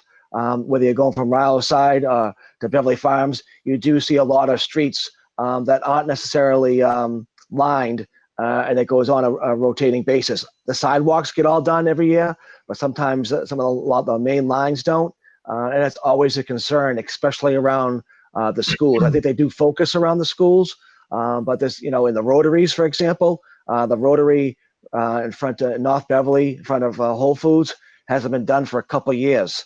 It got done when it was first built and hasn't been touched yet. So those are concerns that I have. If anything, I think it's underfunded, but that's just my personal concern. Never had these concerns in years past with Mike Collins. Thank you, Councilor Flaherty. Councilor Feldman, please. Thank you, President Guanci. I wanted to say that in terms of this particular line item, I have been vocal in previous meetings and asking questions and wanting to see where we could possibly make reductions in terms of bringing down that tax levy. And I've since, after hearing a lot from Mr. Ailes and Mr. Perry and the mayor about funding, I have agreed that the increase is necessary this year. And in particular, this line item in terms of representing my constituents in Ward 5, there is one thing that I think every voter that I've spoken to has agreed on, and it is paving and painting of the roads and sidewalks. So if there was any place that we would have wiggle room in the budget, I agree with Councilor Flaherty in that I think it's underfunded, and I think we need to work on the road conditions. That's universal in agreement in terms of when I spoke with people at their doors in terms of something that we really need to be investing in for the safety of everyone in the city. So that's on this line item in particular. I had strong feelings about the funding of this line item. So thank you, Councilor. Councilor Ames. Thank you very much. No, and I appreciate all of this. And I think that absolutely line painting is really important. Absolutely. But I think it's the way that we come to these numbers. And I think that the highway and maintenance budget is one of those budgets that's always fraught with, we all want to do more and as much as we can with it. And I think whether it's the equipment line or so much in this budget that we just don't personally see. I mean, I've never heard one number as to how much the total budget was for Cabot Street. What has happened to the water project with all the construction on Cabot Street. And I just would hope that this will open up a conversation for us to take a high level look at what our goals are and what we actually achieve through this, because this is a big budget, all of it, whether it's, Mike Collins has, a massive budget and a lot of resources, and I think that's great. But I want us to make sure that it goes as far as it can, and that it's spent as efficiently as humanly possible, and that the goals and the achievements at the end of the day are clear, and that we're getting exactly what we all want. Thank you. Thank you. Mr. President, if I could. Sure, Mayor Cahill. Thanks. And I do fully respect Councilor Ames's perspective here, and I don't want to understate that at all. I do want to say on behalf of Commissioner Collins and the the employees in the Department of Public Services. Yes, it is one of the larger budgets all told within the total city side of the budget. But I would also say that consistently over years and years, it's a really understaffed department, and they do a lot of incredible work with the resources we're able to. When I say we, the taxpayers of Beverly are able to put forward each year, and so I do want to make sure that we acknowledge the good work day in and day out that goes on throughout that department, and certainly under the commissioner's leadership. Thank you all. And just to follow up with you, Mayor Cahill, it's a budget that is always under scrutiny, and when people are looking to make cuts, public services, and the number of employees there, while it's gone up a little over the past, it's half of what it was back in the late 90s and even early 2000s. Councilor Ames. I mean, I am more than willing to take back this motion, and I know that that Mr. Collins works very hard at what he does, and I respect it. I think just as a community, when looking at the projects that happen, how they happen, and where we spend these dollars, and on what, I think is really important. And while we're not going to be talking about in this line item, for instance, this chip truck is just another one of those projects. People with destroyed, sidewalks and streets, and I know there's not enough money, and I am completely sensitive to that. But I think for me, this budget is the way we come to the decisions as to how we spend it. That is so important for our community to understand that we hear them, we're responsive. Thank you. Thank you. Councilor Flaherty? Yes, I guess I think Commissioner Collins does a pretty good job coming in and or explaining to us. Do I always agree how he goes about things? I don't necessarily, but I think overall he does a pretty good job with the money compared to other communities like Danvers, what they have for their budget. But I think it's incumbent upon us as a city council to invite Commissioner Collins into our subcommittees to ask him these questions if you want, and say, listen, we want an update on Cabot Street. He's done, I believe, and told us how much money it's going to cost and some of the goals, what they're trying to achieve. I mean, I'm frustrated. I like to see all of Cabot Street done and not just a piece of it. I think we can do a better job with that. And I think it's incumbent upon us, not just at budget time, but necessarily throughout the year, have Commissioner Collins come in and say, hey, listen, can you get an update on where we are with the roads, where we are with Cabot Street, what's going on in Rantoul, what's going on with the line painting. I think it's incumbent upon us to do that throughout the year and not at budget time. Just want to point that out. Thank you, Councilor Flaherty. A couple of things real quick. First of all, Commissioner Collins is far too smart to run for public office. And second, he did come in and present when his budget, when we had our budget hearings. So Mr. Collins was here, and he's always willing to answer questions and go into great detail about the things that his department does. Mayor Cahill. Thanks, Mr. President.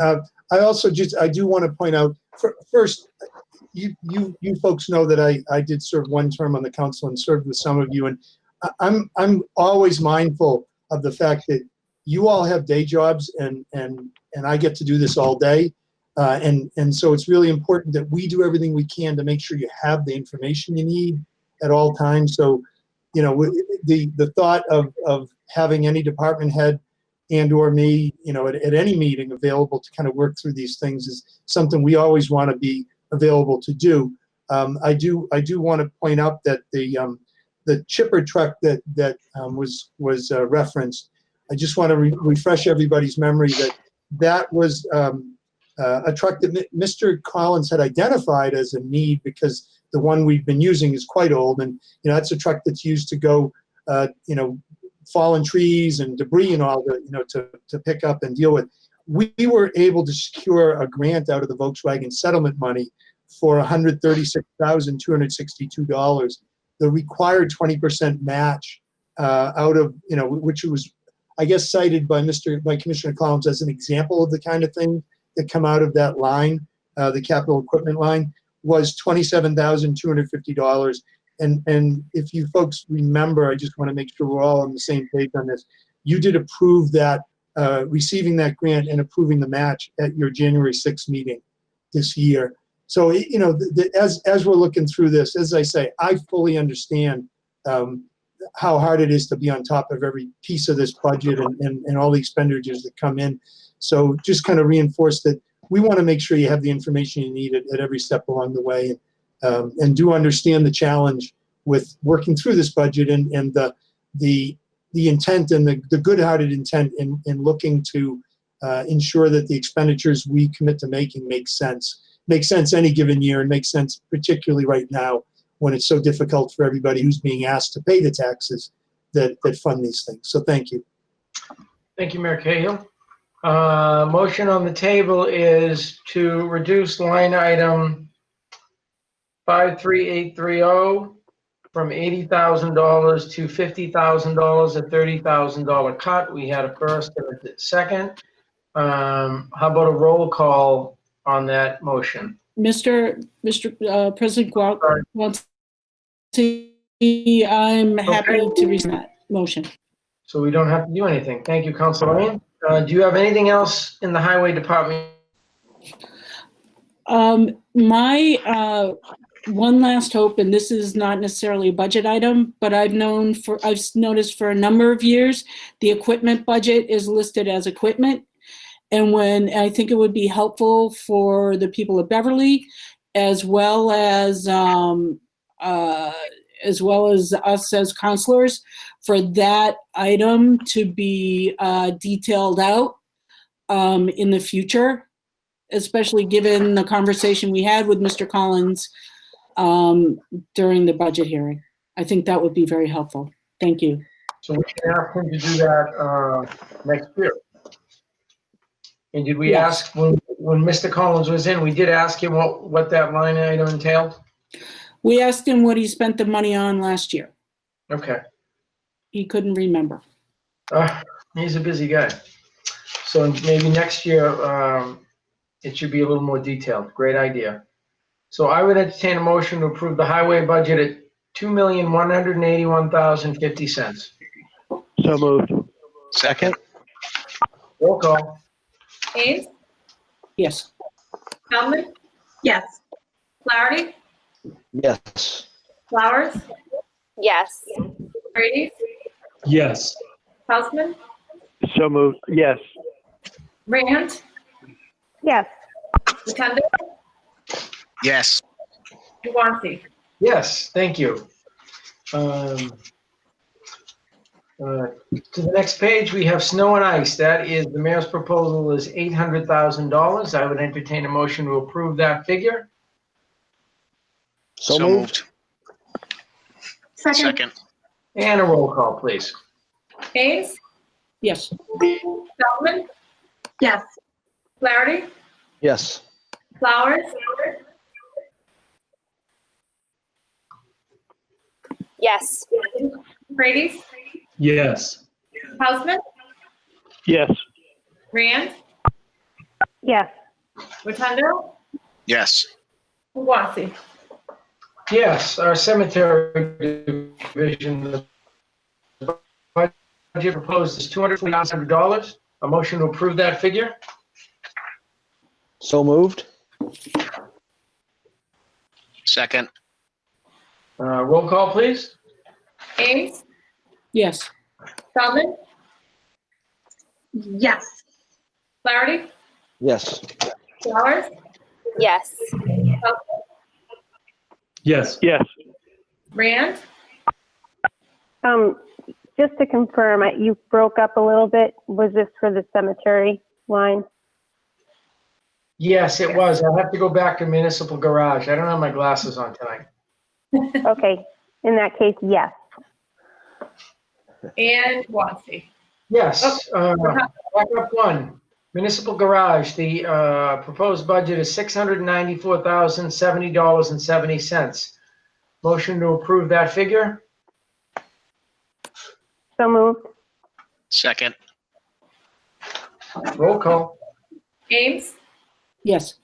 Feldman, Yes. Flaherty, Yes. Flowers, Yes. Coombs, Yes. Rand, Yes. Houseman, Yes. Rotundo, Yes. and Guanxi. Yes.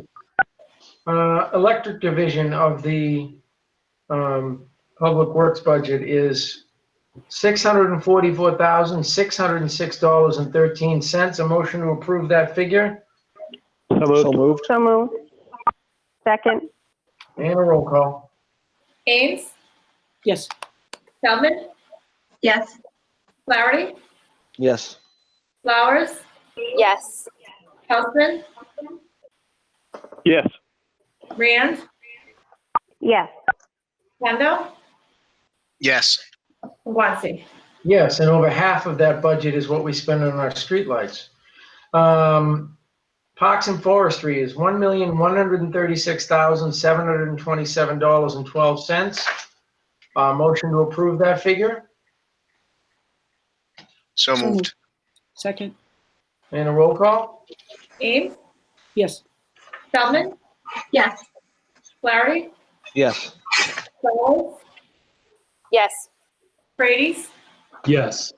Houseman, Yes. Rand, Yes. Rotundo, Yes. and Guanxi. Yes, and to find out and realize what a great job our Parks and Forestry Division does, one has to just drive by Beverly Common every day to see what they're doing all around the city to make our city truly a garden city. Public property, it is budgeted at $331,000. Motion to approve that figure. So moved. Second. Second. And a roll call. Ames, Yes. Feldman, Yes. Flaherty, Yes. Flowers, Yes. Frady's, Yes. Houseman, Yes. Rand, Yes. Rotundo, Yes. and Guanxi. Yes, and that budget is how we take care of all our city-owned buildings. So I would entertain a motion to accept a public services budget at $6,028,104.45. So moved. Second. Second. And a roll call. Ames, No. Feldman, Yes. Flaherty, Yes. Flowers, Yes. Frady's, Yes. Houseman, Yes. Rand, Yes. Rotundo, Yes. and Guanxi. Guanxi, yes. Community services. We'll start with the health department. The health department's budget is $493,092. Motion to approve that figure So moved. Second. and a roll call. Ames, Yes. Feldman, Yes. Flaherty, Yes. Flowers, Yes. Frady's, Yes. Houseman, Yes. Rand, Yes. Rotundo, Yes. and Guanxi. Yes. And I'll say in all the years that I've been on the city council, Mr. Burke has never spent more time talking about his budget as he has this year. They've done a tremendous job during this crisis. Council on Aging budget at $657,755.32. Motion to approve that figure. So So moved. moved. Second. And a roll call. Ames, Yes. Feldman, Yes. Flaherty, Yes. Flowers, Yes. Frady's, Yes. Houseman, Yes. Rand, Yes. Rotundo, Yes. Guanci. Yes, thank you. Veteran Services at $617,219.19. A motion to approve. So moved. Second, Roll call vote, please. Ames. yes. Spellman. Yes. Flaherty. Yes. Flowers. Yes. Frady's. Yes. Houseman. Yes. Rand. Yes. Rotundo. Yes. And Guanci. Yes.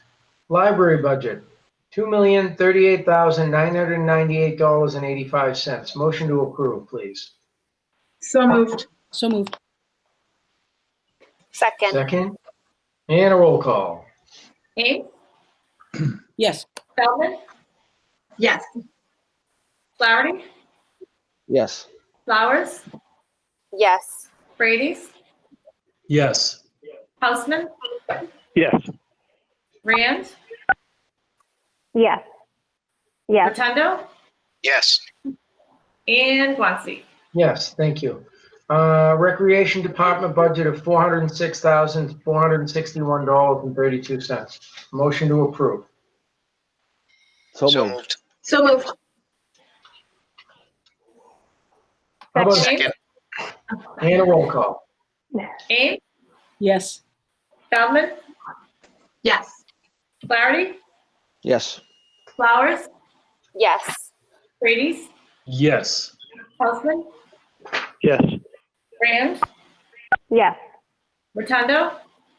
Yes. And Guanci. Yes, total community services budget at $4,213,516.68. A motion to approve that figure. So moved. Second, Second. Roll call. Ames. yes. Feldman. Yes. Flaherty. Yes. Flowers. Yes. Frady's. Yes. Houseman. Yes. Rand. Yes. Rotundo. Yes. And Guanci. Yes, thank you. We're on to the school department, line item of the Beverly Public Schools for $62,417,942. A motion to approve that figure, please. So moved. Second. Roll call. Ames. Yes. Feldman. Yes. Flaherty. Yes. Flowers. Yes. Frady's. Yes. Houseman. Yes. Rand. Yes. Rotundo. Yes. And Guanci. Yes. The North Shore, our assessment at the North Shore Regional Vocational School is $2,022,108. Motion to approve. So moved. Second. Roll call. Ames. Yes. Feldman. Yes. Flaherty. Yes. Flowers. Yes. Frady's. Yes. Houseman. Yes. Rand. Yes. Rotundo. Yes. And Guanci. Yes, and a total school spending at $64,440,070. Motion to approve that figure. So moved. Second. And a roll call. Ames. Yes. Feldman. Yes. Flaherty.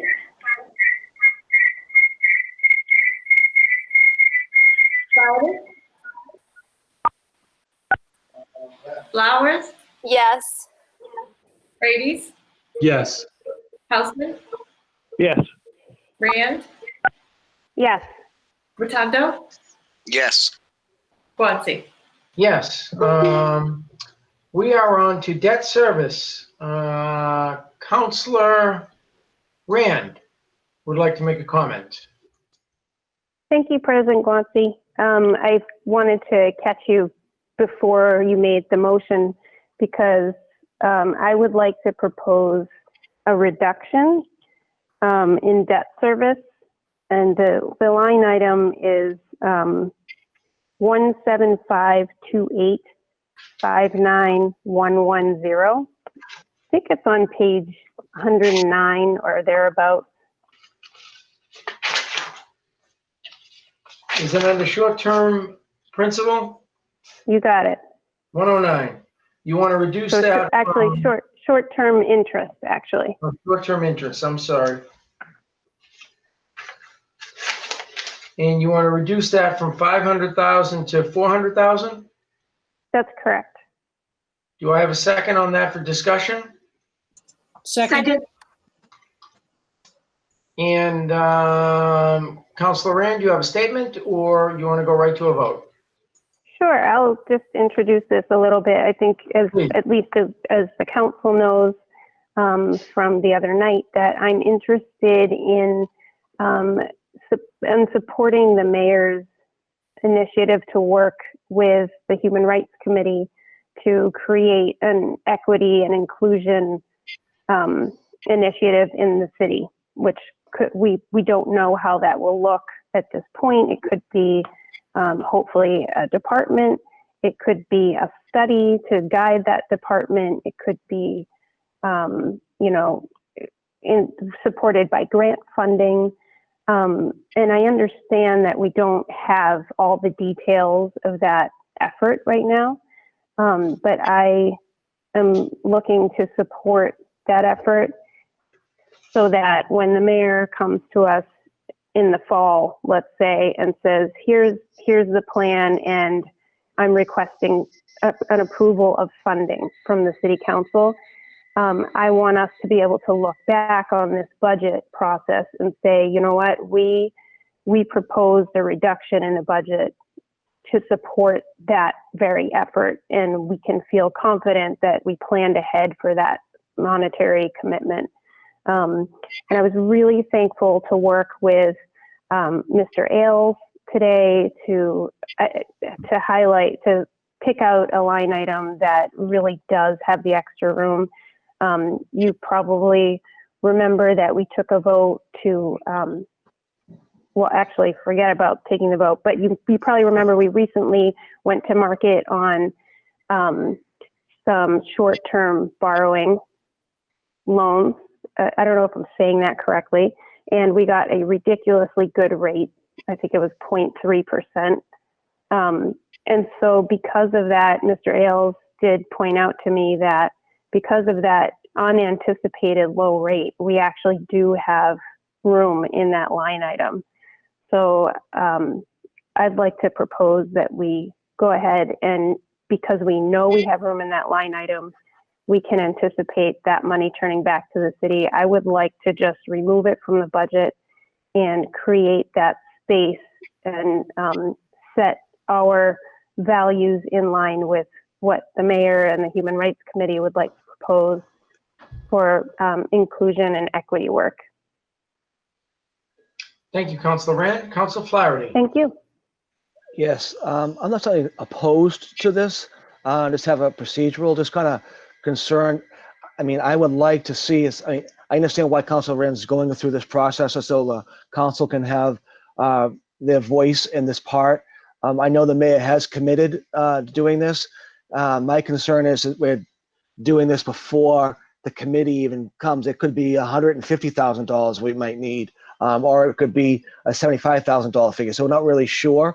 So I'm a little concerned with that, and I want to make sure that the money that we are cutting, and I'm sure Council Rand probably has talked to the administration about this, but if we're cutting $100,000, is the administration willing to say, because they could turn around and say, okay, we cut $100,000, we can tell them we can cut $100,000 or any other department, recreation or anywhere else. It doesn't necessarily mean they can do whatever they want with it for the most part. It's just, all we can do is cut.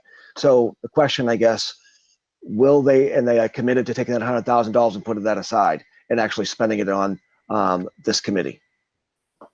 So, Mr. President, if I could, and Of course, yeah. sure.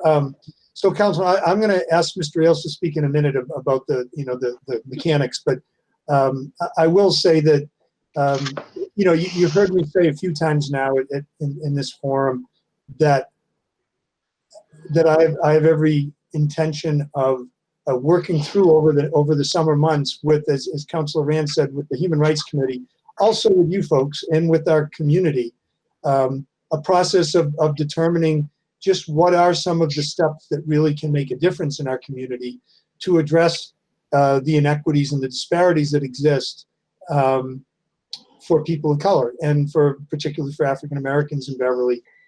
So I feel that in the spirit of that, if you folks take this step, and Mr. Ailes, as I said, can explain the mechanics, then we'll look to that savings as part of what we bring forward to ask you to work with in the fall. I said that we would look to likely spend between $150,000 and $200,000. That it may be lower, it hopefully wouldn't be higher, but it really will reflect what we collectively determine is the right first step to take in that direction. So given that Mr. Ailes has kind of walked me through and walked Councilor through how that as Councilor well explained, the outcome of going to market on the short-term bans has left us in a much better position than expected, and really just came to fruition in the last couple of weeks, that we can be amenable to this, and that I in fact will, as Mr. Ailes instructs me to handle the mechanics of it, will utilize the savings as part of what we bring back to ask you folks to support come fall. Does that make sense? Explain it well enough? Thank you, Mayor Kale. Mr. Ailes? Yes, I would just like to add, a few little pieces to this. Councilor Rand, you are absolutely 100% spot on with your assessment and your comments about the fact that when we submitted the budget, when the mayor submitted his budget, there was an unknown for this particular line item. We put 500 as a placeholder, given what the market was dictating. When we did go to market as a result of our favorable bond rating, we received very favorable interest rates. We borrowed $31 million, and we're paying less than 0.33% in interest. That's incredible. So as a result, the funds are available. We will, due to the charter provisions, we really need to treat this as a separate appropriation order. And so we will package it at a later date when the idea becomes more thoroughly baked, if you will, in the oven, and to present to you a more thorough plan on how the expenditures will work. To Councilor Flaherty's concern about, is it the right amount? The benefit of waiting a month to 2 months before we finally ask for the funding not only allows us to craft a thoughtful strategic plan around this initiative, but it also allows the dust to settle on some of the unknowns that we're using a crystal ball to predict within the budget. At that point in time, we should know what our state aid numbers are. We should know how our revenue streams that we're projecting shortfalls in materialize, and that will provide some certainty, which in turn will provide us a lot more options to address this concern. The $100,000, if it at that point is determined it's for one example too little, or we cut too much, I should say, at that point we can put more money back into the budget if it's available. If it's determined to be that it's not enough, well, the extra 2 months allow the administration and all of you to work together to try to figure out where else we might be able to carve out some money from within the budget, or in the event that revenues materialize greater than we're expected, we could potentially be faced with a situation where we can just appropriate additional money within the budget, and as long as we do it before we set the tax rate, that's all okay by DOR standards. So it provides a lot more options. It's something that makes a tremendous amount of sense, and it's very perceptive of Councilor Rand to seek this out and try to make this happen in the manner she is. Thank you. Great job working together. Mr. Ailes, just a question procedurally. So we take $100,000 out of that. It's not going anywhere, or do we have to put it into the mayor's budget, the unforeseen budget, or do we have to reduce revenues by $100,000? So that revenues would be reduced by $100,000. Okay, and we can just do that at the end of our meeting. Correct. Okay. Councilor Flowers. Thank you very much, Mr. President. I just wanted to express my support for doing this. And one of the reasons that I think it's important is I appreciated very much the conversation that we had at our last meeting where you, Mr. Mayor, and Mr. Ailes talked about coming back to us and a commitment to really work towards this initiative and to take seriously, and I believe that we all do, to take seriously the reality that Beverly is not immune from the kinds of racism that exists all across our country, the systemic racism that's woven into the very fabric of society and has been for hundreds of years in America. And as much as we might wish it were not the case, that is true in Beverly too. And I think that we know that. And so I think one of the reasons that this feels important, that I'm supportive of it, is that I think our words matter, but our actions have always, but I think particularly in this moment in time, and particularly for residents of color in our community, our actions to back up our words are just increasingly important. And so, and that is not to say that anybody here has not been sincere in their actions. I believe that has been the case. I support Councilor Rand's motion in that it's a way, I think, for counselors to put an action behind our words as well. So I'm very supportive. Thank you, Councilor Flowers. Councilor Houseman. Can you hear me? We can hear you. Good. As you've observed, I'm having technical issues this evening. I experienced So I will those. keep my comments very brief. I just want to speak in support of Councilor Rand's motion, and I believe Councilor Flowers articulated very well the sentiments for why I support this motion. And I will leave it at that, given my technical issues. Hey, Councilor Flowers, you want to add something? Sounds like he's at the moon. I will support this motion. I think Councilor Rand did a good job working with the administration on this. I think it's a very important issue, a very serious issue. My only reservation is kind of doing it beforehand, but also too, as we go forward as a city and as a country, there are, I don't have that crystal ball about other serious issues that might come up, and we might not be able to say yes on particular situations. I don't know what those would be, but we can't sometimes always, people always say, hey, can you give another $100,000 for the schools? And we say no. Or can you give $100,000 for a particular item? And sometimes we have to say no. I believe this council will say yes to this $100,000, but looking in the crystal ball, there might be a time, because us saying yes, we're setting a precedent by doing this. And this is probably one of the first times that we've done something like this, and from what I can remember, outside of the schools. So I wouldn't call it a slippery slope, but we're setting a precedent that next year's budget or 2 years from now, when a different council and different mayor might be in there, that, hey, you've done this before, can we have another $100,000 for this serious concern? So it's going to be mindful of that as we move forward as a city. Not to say this is not a serious issue, it absolutely is, but I just want to put that out there to have us think about that as we move forward, but I will support this. Thanks, Councilor Flaherty. And Councilor Rand, you have the last word before I call for a vote on your motion. Thank you. I appreciate that, President Guanci. And through you to Councilor Flaherty, I want to just say that I appreciate the perspective, kind of just compartmentalizing this as a budgetary process. And I want to just share with the council and the mayor and mayor's entire administration that I think this is a monumental step forward in absolutely the right direction for supporting people of color in our community and taking steps to change change systemic racism, right?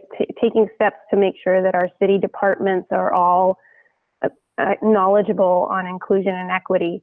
And I know that this vote is really about placing a value on that. I know that it doesn't create the line item for this effort. It's my way, and I think, as Councillor Flowers said, it's our way of collectively sharing that value with the mayor and his administration. So thank you for your consideration. Yeah, and it's our responsibility. And Councilor Rand, I really appreciate the fact that while we talked about doing something in the fall, you brought it to the forefront, and you've gone and you've worked with the administration, Brian Ailes and Mayor Cahill, to figure out how to get it started now so that people understand that this is important to us and we're doing something about it.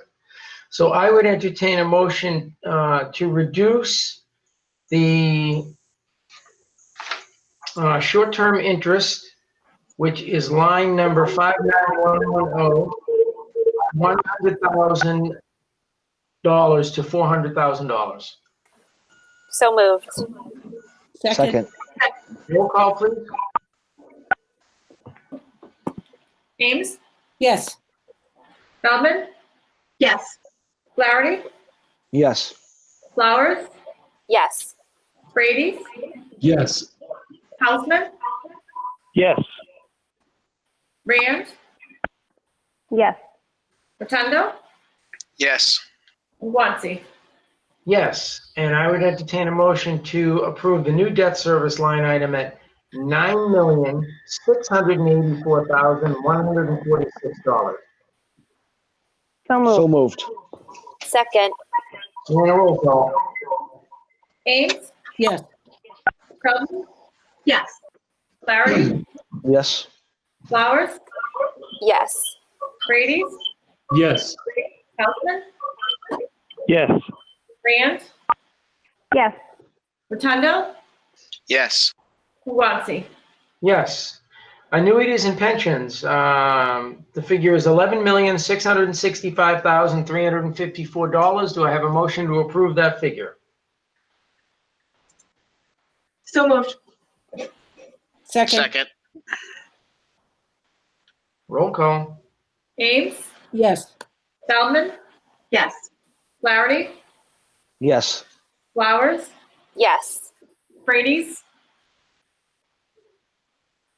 Yes. Sorry. All right. Yes. Rand, Yes. Rotundo, Yes. and Guanci. Yes. Nancy, if you're with John, can you please poke him every now and then in case he falls asleep? He is over 60 now. The other departments, workman's compensation is $625,000. Motion to approve. So moved. Second. Roll call. Ames, Yes. Feldman, Yes. Flaherty, Yes. Flowers, Yes.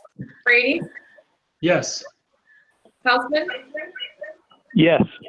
Rand, Yes. Rotundo, Yes. and Guanci. Yes. Unemployment insurance is $11,000. Motion to approve that. So moved. Second. Roll call. Ames, Yes. Feldman, Yes. Flaherty, Yes. Flowers, Yes. Brady, Yes. Houseman, Yes. Rand, Yes. Rotundo, Yes. and Guanci. Yes. Health insurance, $10,858,302. Approved. So Motion. moved. Second. Roll call. Ames, Yes. Feldman, Yes. Flaherty, Yes. Flowers, Yes. Brady, Yes. Houseman, Yes. Rand, Yes. Rotundo, Yes. and Guanci. Yes. Life insurance at $65,000, please. Motion to approve. So moved. Second. Roll call, please. Ames, Yes. Feldman, Yes. Flaherty, Yes. Flowers, Yes. Frady's, Yes. Hausman, Yes. Rand, Yes. Rotundo, Yes. and Guanxi. Yes.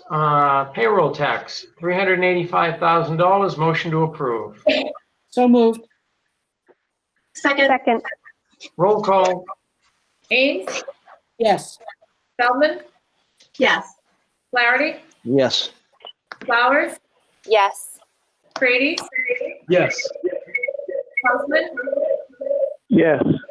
Rand, Yes.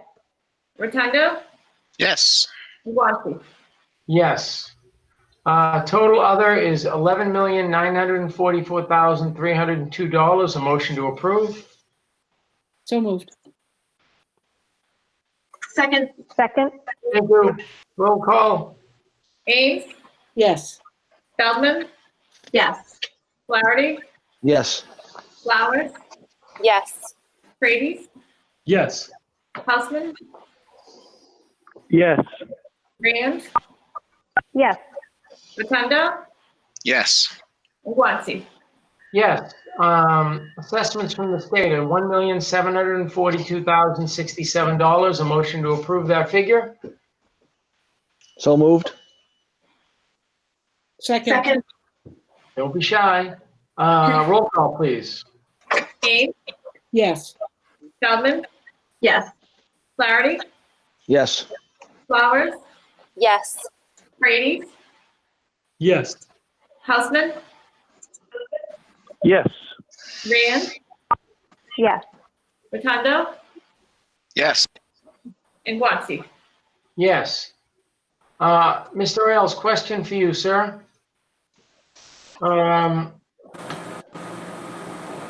Now, should we vote on the stabilization fund draw? And then total general fund revenues? Yes, the stabilization fund draws required 2/3 vote. Okay, The revenue vote technically is not a requirement per the charter. You're just voting expenditures, and by nature of the expenditures, the revenues get set. But historically, you voted on that, so it's not an issue. and I'm gonna reduce the general fund revenues by 100,000. Correct. Got it. I would entertain a motion to approve a stabilization fund draw of $1,059,808. A motion to approve? So moved. Second. Roll call? Ames, Yes. Feldman, Yes. Flaherty, Yes. Flowers, Yes. Frady's, Yes. Hausman, Yes. Rand, Yes. Rotundo, Yes. and Guanxi. Yes. I would entertain a motion to approve total general fund expenditures at $136,426.04. No. Try this again. $136,526,495. Approve? So moved. No, I think it's 1,000 off, No. right? I did take it. Oh, I didn't take 1,000 off. So let's try again. Oh. The hour is getting late.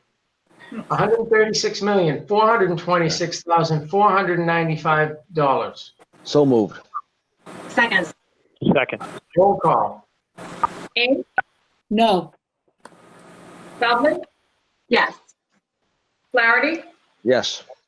Flowers, Yes. Frady's, Yes. Hausman, Rand, Yes. Rotundo, Yes. Guanxi. Yes, and that passes 8-1. So total general fund expenditures, a motion to approve those at $136,426,495. So moved. How about a second? Second. And how about a roll call?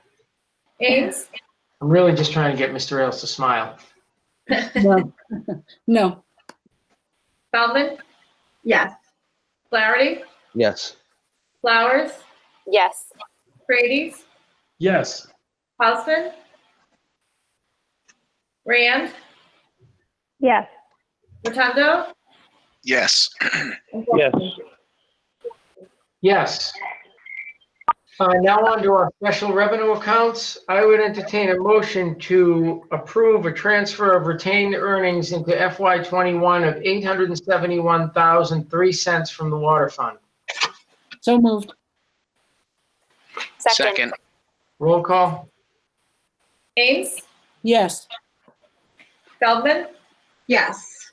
Flaherty, Yes. Flowers, Yes. Frady's, Yes. Houseman, Yes. Rand, Yes. Rotundo, Yes. and Guanxi. Yes. I would entertain a motion to approve expenditures and revenues in the water fund at both at $5,555,000.03. So So moved. moved. Second. Second. Roll call? Ames, Yes. Feldman, Yes. Flaherty, Yes. Flowers, Yes. Frady's, Yes. Houseman, Yes. Rand, Yes. Rotundo, Yes. and Guanxi. Yes, and I would entertain a motion to approve water rate per 100 cubic feet at $3.02. So moved. Second. And a roll call? Ames, Yes. Feldman, Yes. Flaherty, Yes. Flowers, Yes. Frady's, Yes. Houseman, Rand, Yes. Rotundo, Yes. and Guanxi. Yes, on to the sewer fund. I'd entertain a motion to approve a transfer of retained earnings into FY '21 for $305,639.26. So moved. Second. Roll call? Ames, Yes. Feldman, Yes. Flaherty, Yes. Flowers, Yes. Frady's, Yes. Houseman, Yes. Rand, Yes. Rotundo, Yes. and Guanxi. Yes, entertain a motion to approve expenditures and revenues both at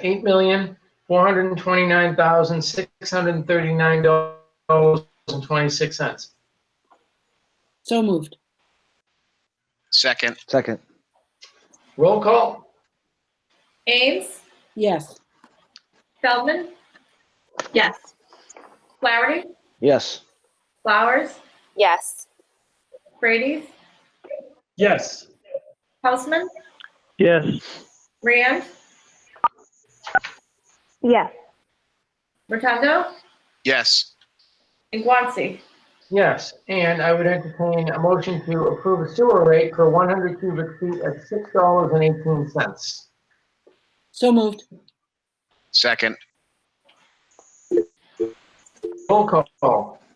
Ames, Yes. Feldman, Yes. Flaherty, Yes. Flowers, Yes. Frady's, Yes. Yes. Rand, Yes. Rotundo, Yes. And Guanxi. Yes, and Council Flaherty wanted me to remind everybody that the water and sewer rate did not go up this year. It's the same as FY '20. Sanitation and recycling, I would entertain a motion to expose, yeah. I gotta start over again. I would entertain a motion to approve expenditures and revenues at $2,600,000. So moved. So moved. So moved. Second. All right, now to the end, so everyone's getting quick, finally. Roll call, please. Ames, Yes. Feldman, Yes. Flaherty, Yes. Flowers, Yes. Brady, Yes. Houseman, Yes. Rand, Yes. Rotundo, Yes. and Guanci. Yes. Recreation Enterprise. Entertain a motion to approve a transfer of retained earnings into FY21 of $59,130. So moved. So moved. Second. Roll call. Ames, Yes. Feldman, Yes.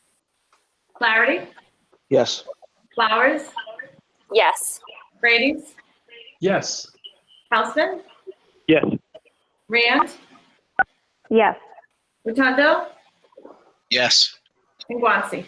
Yes. Entertain a motion to approve expenditures and revenues in the Recreation Enterprise Fund of $496,680. Motion to approve. So moved. Second. Second. Roll call. Ames, Yes. Feldman, Yes. Flaherty, Yes. Flowers, Yes. Brady, Yes. Houseman, Rand, Yes. Rotundo, Yes. and Guanci. Yes. Golf and tennis. Entertain a motion to approve expenditures and revenues at $380,000. So moved. Second. Ames, Roll call. Yes. Feldman, Yes. Flaherty, Yes. Flowers, Yes. Brady, Yes. Houseman, Yes. Rand, Yes. Rotundo, Yes. and Guanci. Yes. Senior Citizen Enterprise Fund. Entertain a motion to approve a transfer of retained earnings into FY21 of $11,059. So moved. Second. Second. Roll call. Ames, Yes. Feldman, Yes. Flaherty, Yes. Flowers, Yes. Brady, Yes. Houseman, Yes. Rand, Yes. Rotundo, Yes. and Guanci. Yes. What was that, retained earnings? So now we have to do Senior Citizen Enterprise Fund, motion to approve expenditures and revenues at $42,687. So moved. Second. Roll call. Ames, Yes. Feldman, Yes. Flaherty, Yes. Flowers, Yes. Brady, Yes. Houseman, Yes. Rand, Yes. Rotundo, Yes. and Guanci. Yes. Airport Enterprise Fund. I would entertain a motion to approve expenditures and revenues at $502,488. So moved. Second. Roll call. Ames, Yes. Feldman, Yes. Flaherty, Yes. Flowers, Yes. Brady, Yes. Houseman, Yes. Rand, Yes. Rotundo, Yes. and Guanci. Yes. Thank you, everybody. Great job. Great questions, great answers. Before I ask for a motion to adjourn, I just want to go to a couple of people real quick. Our budget analyst, Mr. Jerry Perry, any thoughts as we finish up this budget? Thank you, Mr. President. My compliments to the city council for a great job. Difficult budget year, probably the most difficult you'll ever have. I think you passed a really good budget under the circumstances. I was very impressed with the research by Councilor Rand with regard to getting some funds out of the debt section. I thought that was a great concept. My compliments there. And bottom line to it is I do believe you're going to have to be prepared to come back maybe in the fall, depending on how state aid plays out. Hopefully not, but we talked about the risks. I think you're all familiar with that. And I'm pretty confident that the citizens of the city of Beverly have been well served with this budget tonight. And again, my compliments to the council. Thank you, Mr. President.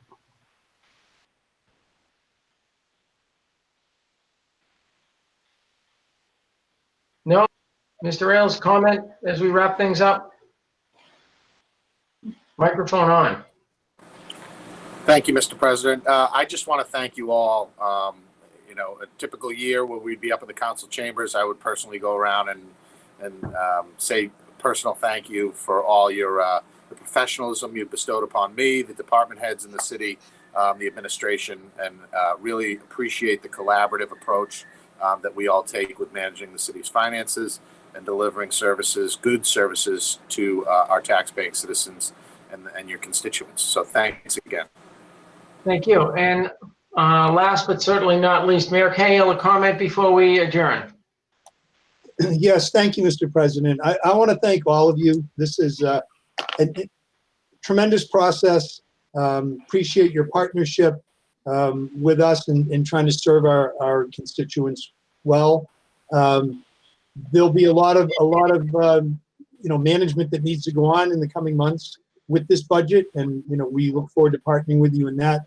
And with my appreciation for everyone involved, you counselors, Mr. Perry, Mrs. Kent, BevCam, the community, I've got to close with thanking Mr. Ailes, whose professionalism, his knowledge, and his integrity are just, we're so blessed to have him.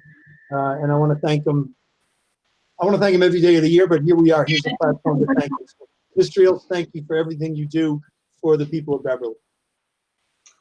Thank you, Mayor Cahill. Great job. Great job working together, your administration, the city council, our budget analysts. It was probably the toughest budget that I've seen, and that goes back to a tough year in 2003. I wasn't around in 2008, but that budget was difficult also. While I would love to say a motion to adjourn and we could all go out and have a drink, let's put that on hold until 2021 when we discuss the 2022 budget. So that said, I would entertain a motion to adjourn. So moved. So moved. Second. How about a roll call? Ames, Yes. Feldman, Yes. Flaherty, Yes. Flowers, Yes. Fraze, Yes. Hausman, Yes. Rand, Yes. Rotundo, Yes. and Guanxi. Yes, don't forget, we do have a city council meeting this week on Monday, June 29th. Meeting kicks off at 6 p.m. The big agenda item is the Briscoe public hearing set for 7:15. That said, we are adjourned. Good night, everybody, and thank you. Good night. Thank you. Thank you. Good night. Thank you. Good night.